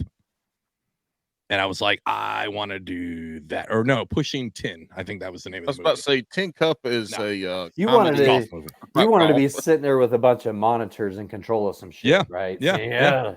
Blue 42, 89 to go that way. Exactly. Oh, so, when you say air traffic controller, I thought you were going to be the guy on the ship waving the flags, but they wouldn't let you do it because you're too short. And they couldn't see the flags. That's number 9. That's called a LSO, a landing signals officer. Ooh. And I was an LSO in the Coast Guard. Thank you very much. But emergency. You dickhead. Nope. But anyways, I went to the Air Force, and they said, you have an 85. But we're going to have to cut that in half because you don't have a high school diploma. So, I said, well, you're only half as smart as your test score says because you didn't go to high school. So here's the best thing is I left that recruiting center and I went outside and I lit up a joint. And, I was attempting to light up a joint. My lighter had died out. And this is in like downtown Seattle where the MEPS was. And I couldn't get to light. I'm like, fuck. And somebody's like, yo, you need a lighter? I'm like, yeah. And I grabbed the lighter and I light this fucking joint, and it's a fucking Coastie. And he was a recruiter there. So I was like, yo, what do you do in the military? And we chit-chatted as I fucking smoked this joint. And then I talked to him like 2 weeks later. The Coast Guard was like, yeah, we just need you to get your GED within a year to join. And I was like, all right, cool, bet. Like, let's do this. And I bet hold on. I bet that recruiter went home that day and was like, I'm about to lose my fucking job. Yeah. No, at that point, the Coast Guard was when I went through boot camp, there was we started with 18 in my boot camp class, and we only graduated 10. There was 200 in mine. Exactly. Yeah. Where'd you go to boot camp with? Fort Benning, Georgia. Fort Benning. Yeah. Yeah. But yeah. Well, good for you, man. Good. That's I got my GED while I was in the Coast Guard. I got my bachelor's degree while I was in the Coast Guard. Nice, dude. Yeah, I didn't have to pay for any education. Just I joined at the right time where they just wanted degenerates, like pieces of shit that they could just basically turn over, and I just fucking stuck with it. So Well, it Hey, worked out. I know we're in the past, but you didn't have to pay for high school. for what? You said you didn't have to pay for your education. Well, you don't have to pay for high school anyway. I mean, That's somebody has to pay free. for it. Mm. Look at Paul's face on that one. He's so mad on that one. We're like an hour and a half in, and I have no idea what I'm going to title this episode. I know, think the shit's gonna be awesome. We It's talked about been great. fishing, and we did what we needed to do to get to Yeah. where we are now. We did. Yeah, man. You all right We there, did. man?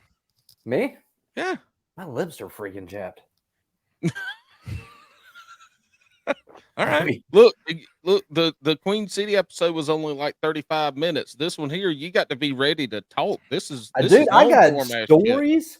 Tell 'em. I actually wrote up some bullet points for you. Well, you didn't send me the bullet you're- points. Hold on. I've never had my I man is a didn't know if full that was he's a too- full Don't professional you now. say you've never had bullet points, because when you first started this bitch, did. everything you You're had fucking was right. bullet pointed. You're right. You're right. No, I had all kinds of stuff, man. I just Wait. didn't know. I didn't know. I want to hear about Wes specifically wanted to tell me about how he almost got beat up in New Jersey for pumping his own gas. Oh yeah, yeah. That was. I didn't realize Alex was from Jersey, but I used to travel for work as like on a national catastrophe team. So they would have a big storm and I fly around the country. Yeah. Job required 4-year degree or 4 year military experience. Ding, ding, ding. So anyway, so usually Dr. when Sandy? it wasn't Sandy. This was actually a snowstorm.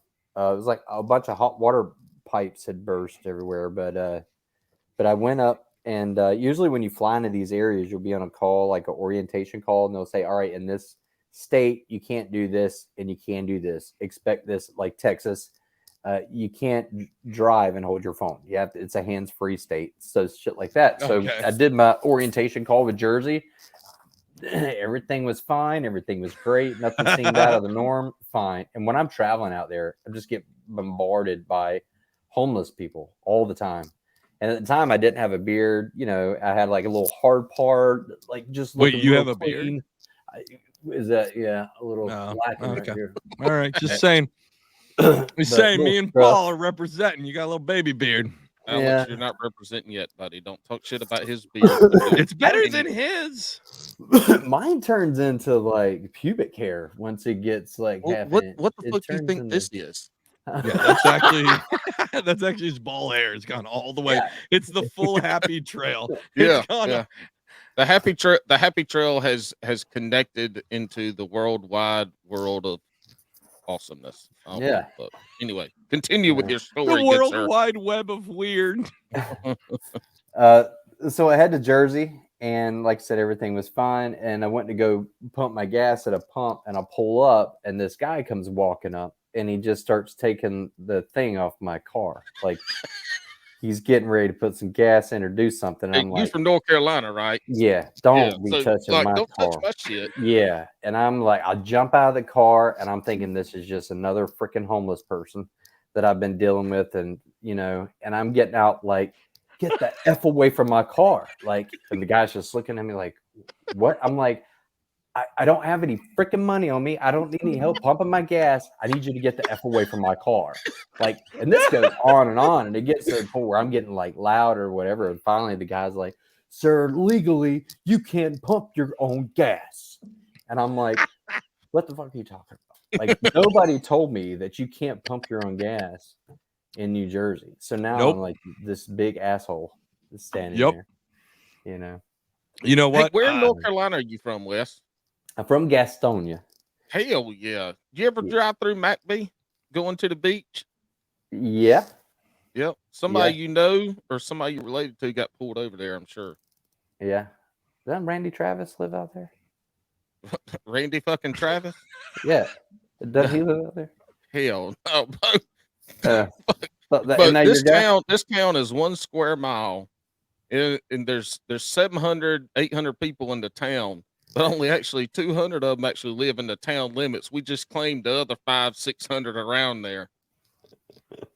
They ain't no Randy Travis living McBee. I thought I saw it said home of Randy Travis. No, I don't McBee. know. You get It like must have caught been. You naked, must. drunk, or something. That must have been when you were drinking. Maybe That must. it's very possible. It's possible. Hey, tell us about your hat that you're wearing and that logo, because that's just bad as hell. Yeah, man. This is my logo for Bryce and Wes Fishing. So Bryce and I think I was telling y'all earlier, we started fishing together, and we ended up. I mean, we're making these little clips and things and posting them online, and we got a lot of positive feedback from family and friends, and so we decided to make a YouTube channel. And we just started this logo like 6 months ago. It just said Bryce and Wes Fishing, but yeah, it's Bryce Byer. He's from Michigan, like Farmington Hills, Michigan. We met. He came down here from work. He's actually a chemical engineer, and he's got a strong, was it Midwest accent? Oh yeah, don't you know? Is he? Oh that, yeah, or is G it- golly whiz. Yeah, Well, yeah. yeah. And Gee golly whiz. ooh, Gee G golly golly whiz. whiz. I'm exaggerating, but I went over to a mutual friend's house, and this guy I went to go hang out with from Mississippi, and Bryce was over there. And as soon as I opened the door, I heard something. I'm like, who is that? You know what I mean? I went over and he's like, hi, I'm Bryce. I'm from Michigan, and I was just Chemical like, engineer from Michigan, eh? yeah, exactly. Like, tell me more. How did you get down here? What Do happened? you like Canadian bacon or real bacon? He does like the what do you call those things? It's like a real thin egg, a crepe, something like Crepe. that. Yeah, Crepe. he's a crepe eater. He's a crepe eater. Did So you I just told him call? Hold on. Did you just Crepe. call it a fucking creep? he's a crepe. Look, you tell you from Gastonia. This motherfucker Yeah, talking about no crepe. shit. Well, crepe. he told me, he was like, I'll show you. One morning we'll have crepes. And I was like, well, I'm going to make you a Gastonia breakfast. So I had him eating liver mush. So, Yes. Hell yes. Does he like it? Yeah. Well, I think he does. I brought some up north for his mom He don't to try. like it. He don't like it. I think he does. But Nope. he won't ask for it. He won't say, hey, will you make me some liver mush? That means But, he doesn't like it. yeah. But I took Hey. some up north for his mom to eat. And I Yeah. think they were being real polite about it. Like, Yeah. super polite. There was no grease in the pan or anything. It was just sitting there. And I'm looking at it like, I don't think that's just going to taste good. Like, and they didn't have like real good grits up there. Like, you need some grits. to No. go with it. That's Yeah. a southern thing only. Hey, Yeah. Hey, what brand of liver mush do you like? It's not Niece's, is it? Yes, it Is is. Niece's?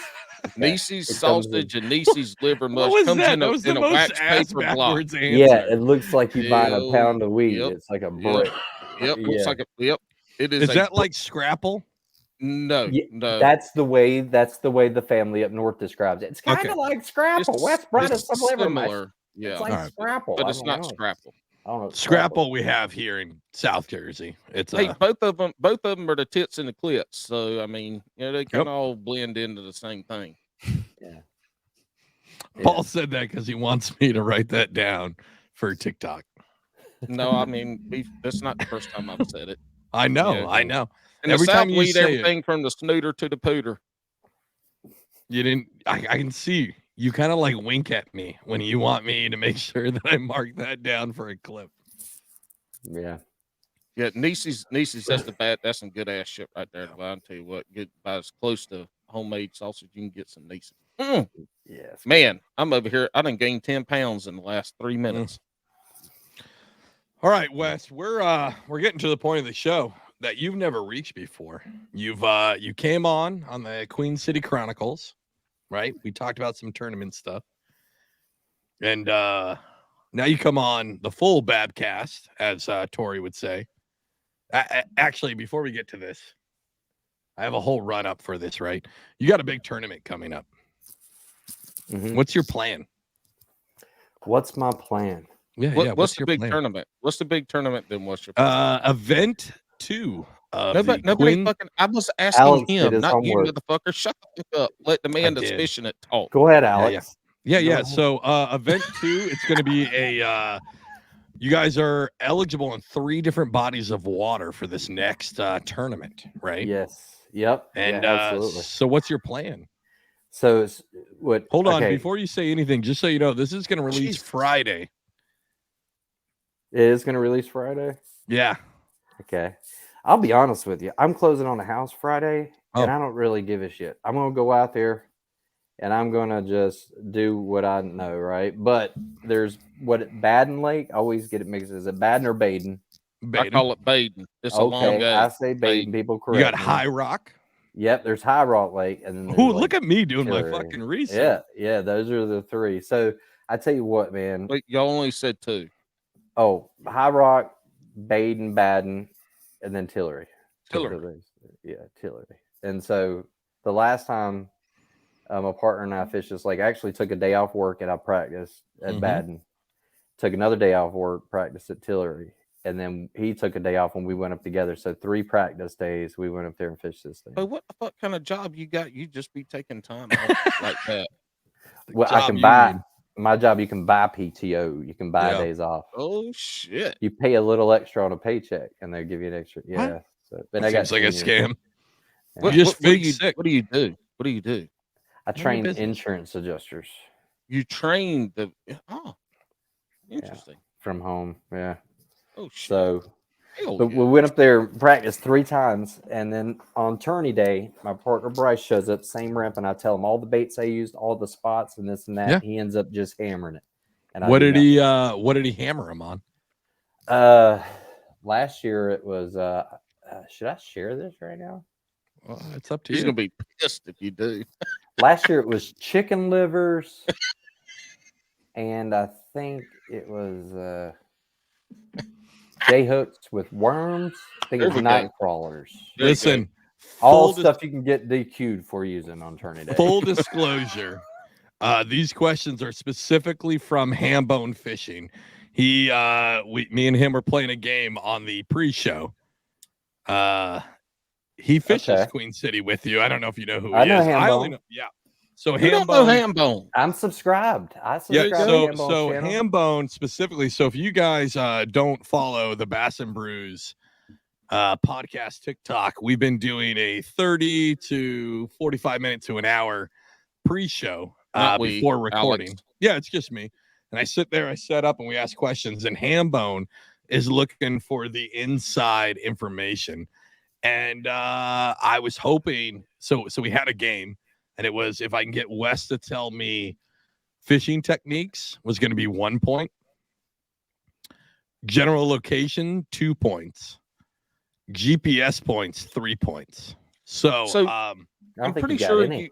I didn't sure, get any points. Yeah. Well, you kind of fucked it up by telling him the game before the game was over. Well, I did because he told me chicken. I was gizzards, getting and this and there. that. I was getting there though. I'm a chatty Cathy, but I'll tell you this honestly. Oh. Like every time we go there, we just kind of stick what we know, and it's Which is what?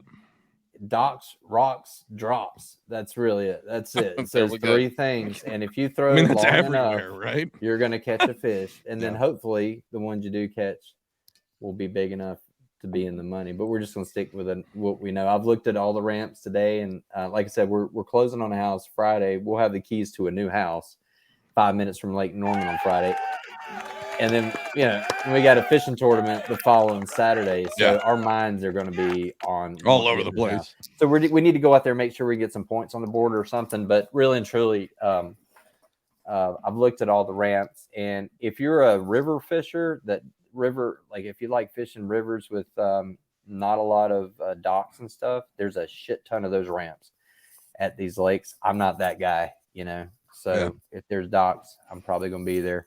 But that's about all I'll say for now.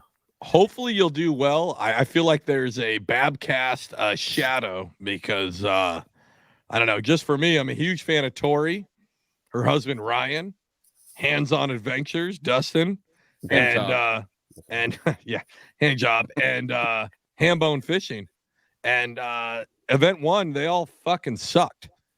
So hopefully you do better because I'm adding you probably to the top of my fantasy league. I don't know if anybody knows this.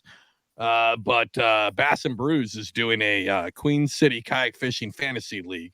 And by doing that, it means that I just pick people I want to win. And so I can talk to them on the show. And so far, I'm 0 for 4. So, yeah. I'll do my best. Yeah. I'll do my best. Because this could be the week of Wes, right? Like, if you win this event, you're coming back on next week to talk again. I mean, I'll be here. Yeah. Not like I got shit else going on. Well, I mean, you're moving into a new house. Yeah, he's moving into a new house. He's just got to find some way to frame the he's got to frame this shit behind him. Frame that. We need to look. I'm colorblind. You did a disservice to me tonight putting that fucking. Let me grab it for you. Let me grab it for you real quick. Yeah, grab it. I can see it. I can't see shit. I'm colorblind. He got a white ass piece of paper on an eggshell wall. He's got it taped up with masking tape. Masking tape. Hold on. That shit looked way better when it was on the wall. Now that I'm seeing it up close, holy shit. Bro, this is like 5 minutes before, but I was like, yeah, y'all gave me shit last time about my Paul. Yeah, go ahead, Paul. Finish? Hey, Wes, when you get a fucking plastic trophy, come holla at us, Halls. Okay. Plastic. I don't think Queen City gives out plastic trophies, do they? No, that looks like something you get when you win like Pee Wee football for participation. Or some shit. All right. Well, before we get to the only part of the show you've never been part of at this point, I want to give you an opportunity to shout out anybody you'd like to, sponsors, family, friends, because this next portion is probably the most dramatic, at least in how I present it, part of the show. This is either going to make or break your career. So you might as well, dot the I's, cross the T's now and say thanks. Okay.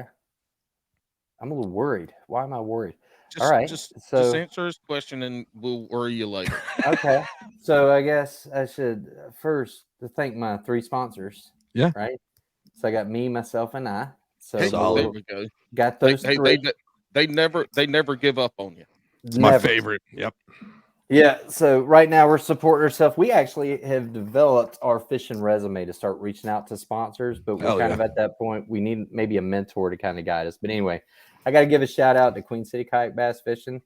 Thank you, Vinny, Mary, and the kiddo for supporting us. Thank you, Queen City Kayak Bass Fishing, period. And then I guess that's really it. Thank you all of our family and friends. And then if you don't know, we do have a YouTube channel, Bryce and Wes Fishing, BRYCEANDWES Fishing for Paul there. So every Friday, 7 a.m., we have a fishing video, usually 5 to 40 minutes, just depends on what we're doing. Some DIY stuff, daily shorts, and then we're also on Facebook, Instagram, and TikTok. Hey, definitely check out his YouTube. When you were on the show, you sent me the link.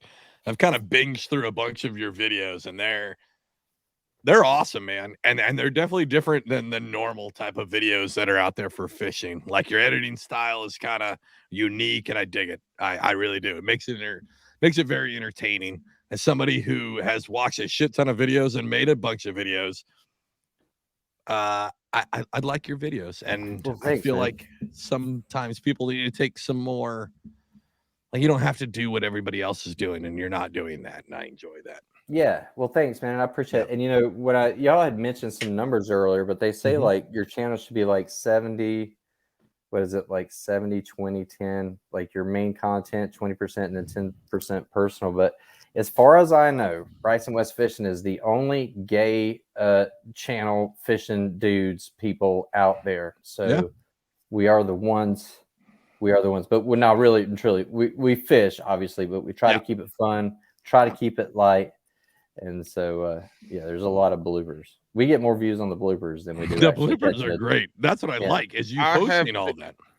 Two gay Alex, dudes what- fishing. The Queen City Queens out here doing the thing. Get it? Queen City Queens. Hey, I have said this since I've been on this podcast. People want to see you in pain, and that's Yes. emotional or physical. Now, big fish comes in second to those two. But if you have emotional and physical pain, they want to see that shit. That's what Mhm. people want to see. Yeah, I That's what mean, they- Bryce isn't on the show. So at this point, I've now elected Bryce as the pincushion. We'll call him pincushion. And you just hook him with different hooks. And then you do a review on the hook on how got- it penetrates his finger. Yeah, we have to go to the hospital with, Yeah. We've with got this 2 ER EWD. visits on our channel. There's 2 ER. For the Oh, longest shit. time, he didn't use a net. He tried Yeah. to fling it in and grab it. There, we got 2 Treble ER hooks visits will and get everything. you. But actually, I think that's $1 million idea, right? Somebody does a review and they're like, hey, I've got the 6th Sense Dogma with these treble hooks. Let's see how sharp they are. Yep, it's pretty good in my hand. Not as good as the Strike King, but pretty close. Please subscribe to my channel. Thanks for watching. Hey, and then you take it into which pliers or which cutters are the best to cut the hook Cut and the then hook to out. pull it out. Yeah. I mean, Listen, There it Weiss, is. we're giving you all this free advice. What type of alcohol should I drink to numb myself right None. now? There's None. another one. No, Yeah. it's 2 years sober, so you're gonna do it raw. Not me, dog. Bryce. Just- Bryce can drink while I'm ripping Oh, out the Bryce hook. can drink. Okay, yeah. Yeah. Yeah, he yeah. just- if he's you a give choice. him some White Claw surges with 8 alcohols in it, I can guarantee you he can be yeah. So, This all right. hook is deep in his hand and it really hurts. But you know what? The best way to fix it is a nice IPA from Cape May Brewery. Cape May IPA, bringing your best way to numb your nerves when you drive a really sharp Gamakatsu hook in your hand.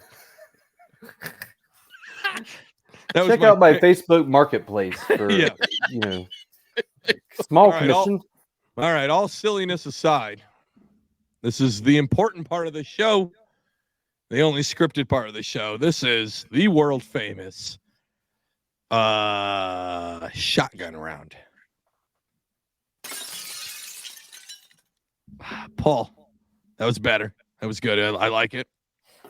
You want to do it one more time? Like just get it right on. Oh, that's There's the a wrong one. Paul. shotgun. They're blowing me a kiss. All right, here's how it goes, Wes. We are going to ask you rapid fire questions. We're going to want right off the top of the dome your answer to it. We don't want any pandering. We don't want any explanation. I'm kind of glad you didn't tell me. I hear John Boy and Billy do stuff like this. I'm ready. Exactly. It's going to He be has- right off Hey, of it. Wes, he has no idea who the fuck John Boy and Billy is. Oh, I don't. He has no fucking clue. okay. Hey, Was that let me when I know was the not on the show? No, John Boy and Billy is a Southern syndicated Oh, morning talk show. yeah, no It's- fucking hey, way. Hey, it is. I listen to Jigs and- NPR all right, like an wait. adult. Listen, Alex, I'm going to put this in for you. John Boy and Billy is Yeah. the Jigs and Bigs Oh, hell yeah. of morning talk radio, Okay. except they don't do fishing. Gotcha. All right. All right. So you ready? Yeah, Crocs or flops? flops. Are you going to spend? Flip flops. Flops? Crocs? I'm not that Southern. I wear camouflage Crocs. Hey, I'm disappointed total in side that note. fucking answer right off the bat. You I'm have going to plug this disappointed me. too because I've been really, I think I might reach out to him. I just got a pair of Hey Dudes. Hey, Right. dude. My dad just got a pair of those. Yeah. Fuck. So they're not cool anymore. No, his fiance works at like a country club and she heard about it in Yeah. the thing and she got Dude, him they're some. So now fucking my dad's amazing. walking around with these things on. So I'm like, oh, They're fucking amazing. The They ain't kids got no love them. holes in them. They don't. No, it's a they pizza do. breed. No, they do have an Aqua brand, but also they're owned by Crocs. So I know a lot of people are mad Oh. at Crocs right now, and they're like, "Fuck that! I'm gonna go to Hey Dude." Hey, guess what, assholes? Owned by the same company, so go fuck it. Hey, Anyways, did y'all used to watch Hey Dude on Nickelodeon? Hey Dude, yes, That absolutely. blonde chick on there was so hot. I loved her. Was she? Back then she was. Anyways, Alex is are you going to spend more on a rod or a reel?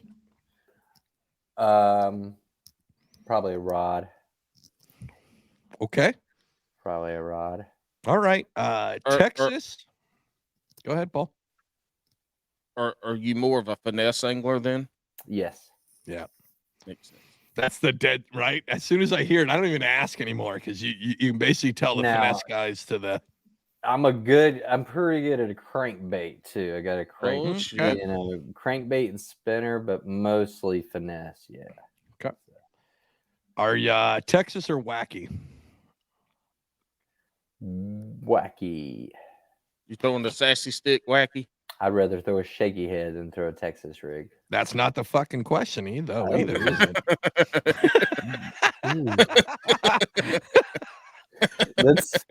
All right, how about a new one?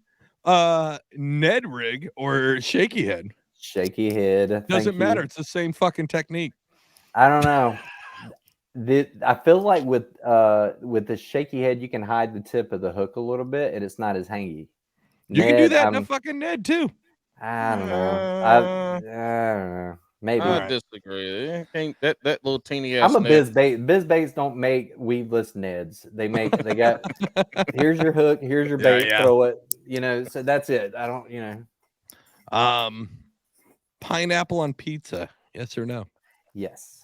Yes, God, my man. Damn it.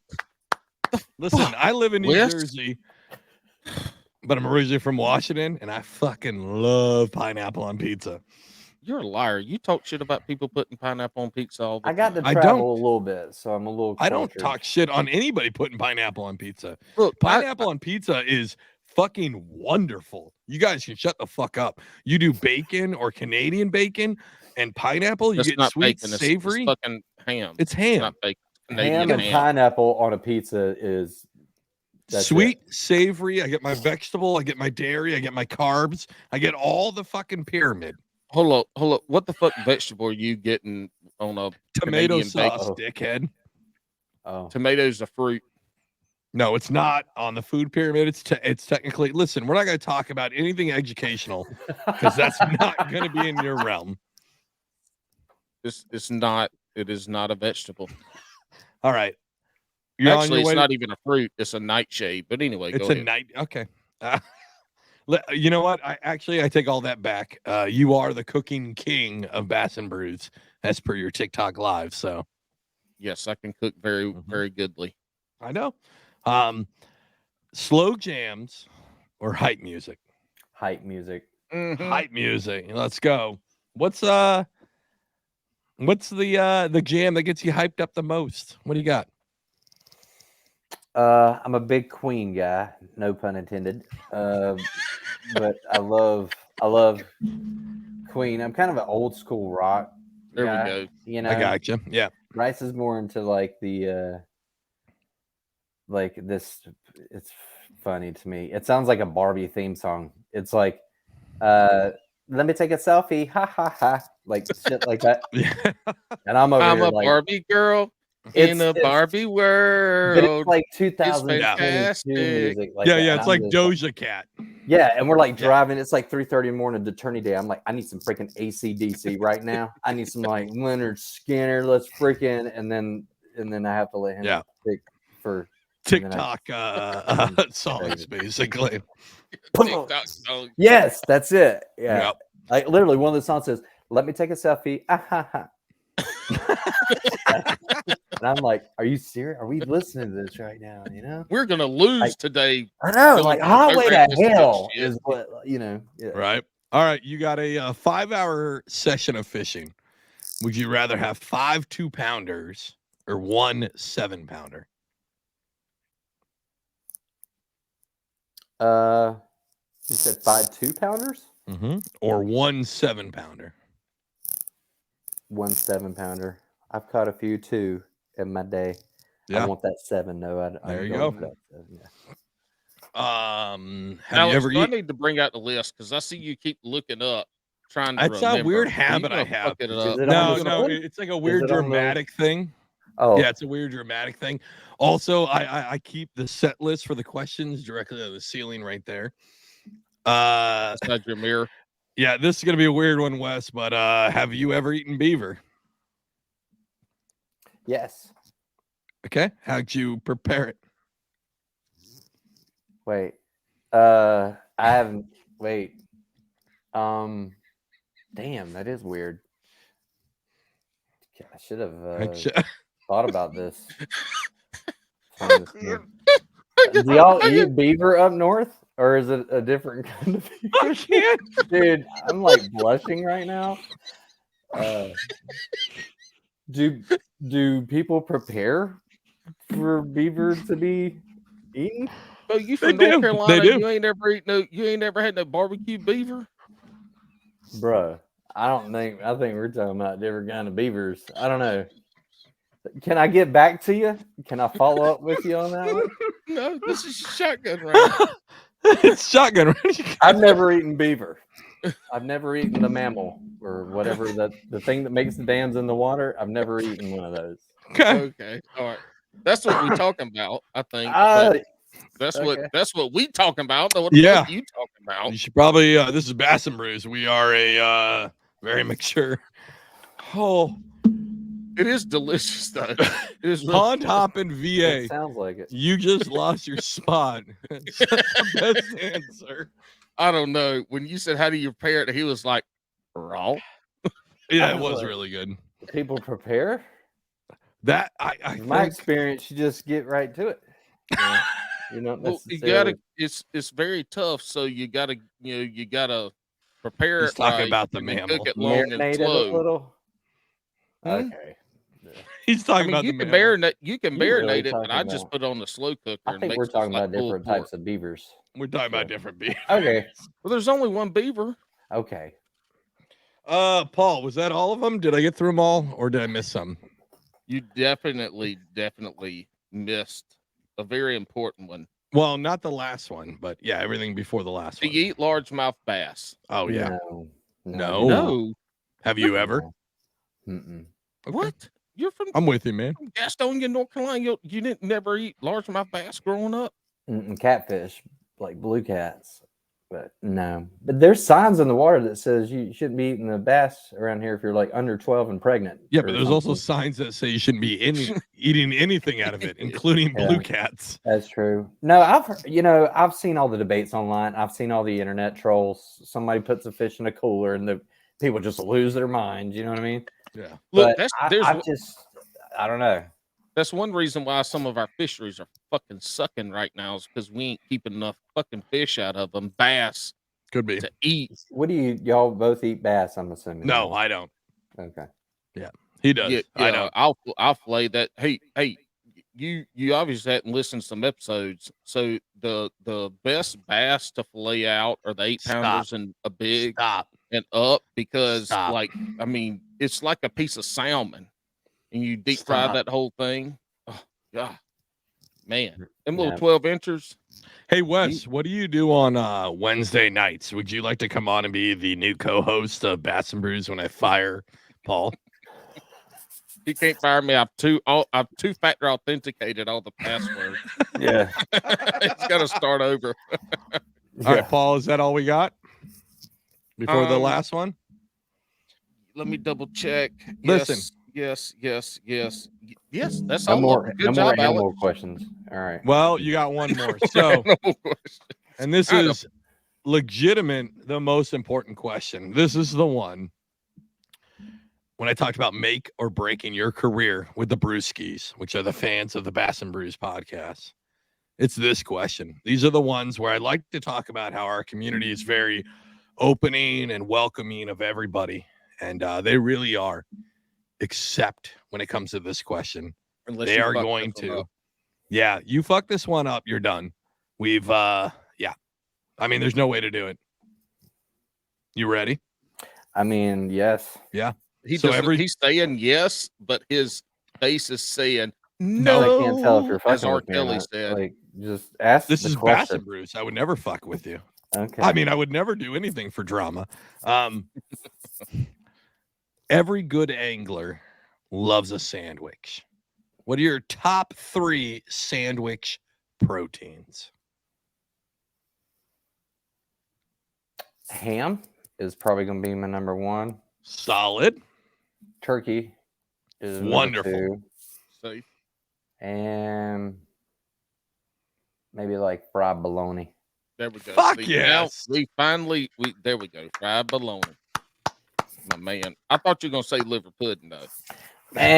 Not on tourney day. I don't know. I like No. you got to do the bologna right. You got to cut the little slits on it on the pan. Yes, so it you don't- do. Yep. Yeah. So it don't fold up. Yeah. All right, Wes. Well, hang out for a minute. Real quick Oh. real quick before we end. Ball's I killing had me. the opportunity to fish with Bailey Egbert from Serious Angler this past weekend. Mm-hmm. And he didn't come up here.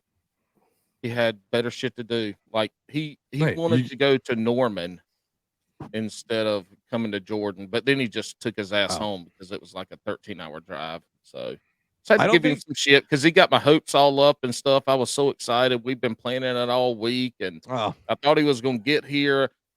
I blew up the air mattress and had it set out for him downstairs. I told my wife on Friday, I said, hey, I got a buddy from New York that's coming up and he's going to fish with me Saturday. And, you know, he's going to stay at a truck stop or some bullshit. He just stay here. He's going to get here late. We can get up early and go fishing. And she's like, you better start fucking cleaning the house. Yeah. I'm in there vacuuming, mopping, cleaning like a motherfucker. Send him a picture. My wife got my ass cleaning because you're supposed to be coming. And then he's like, nah, man, I'm going to go to Norman to catch fucking small spotted bass instead of Jordan bigs. And then I caught a 6-incher. So here we are. Yeah. Maybe he made the right call. Well, Wes, hang out for a minute. Real quick, and it's not that bullshit where I end the show before this has to deal. Would you stop, Paul? Paul, legitimately, I know you guys don't like it when I end the show early, but I do have one last announcement. It has to deal with our next live show. Our next live show is going to be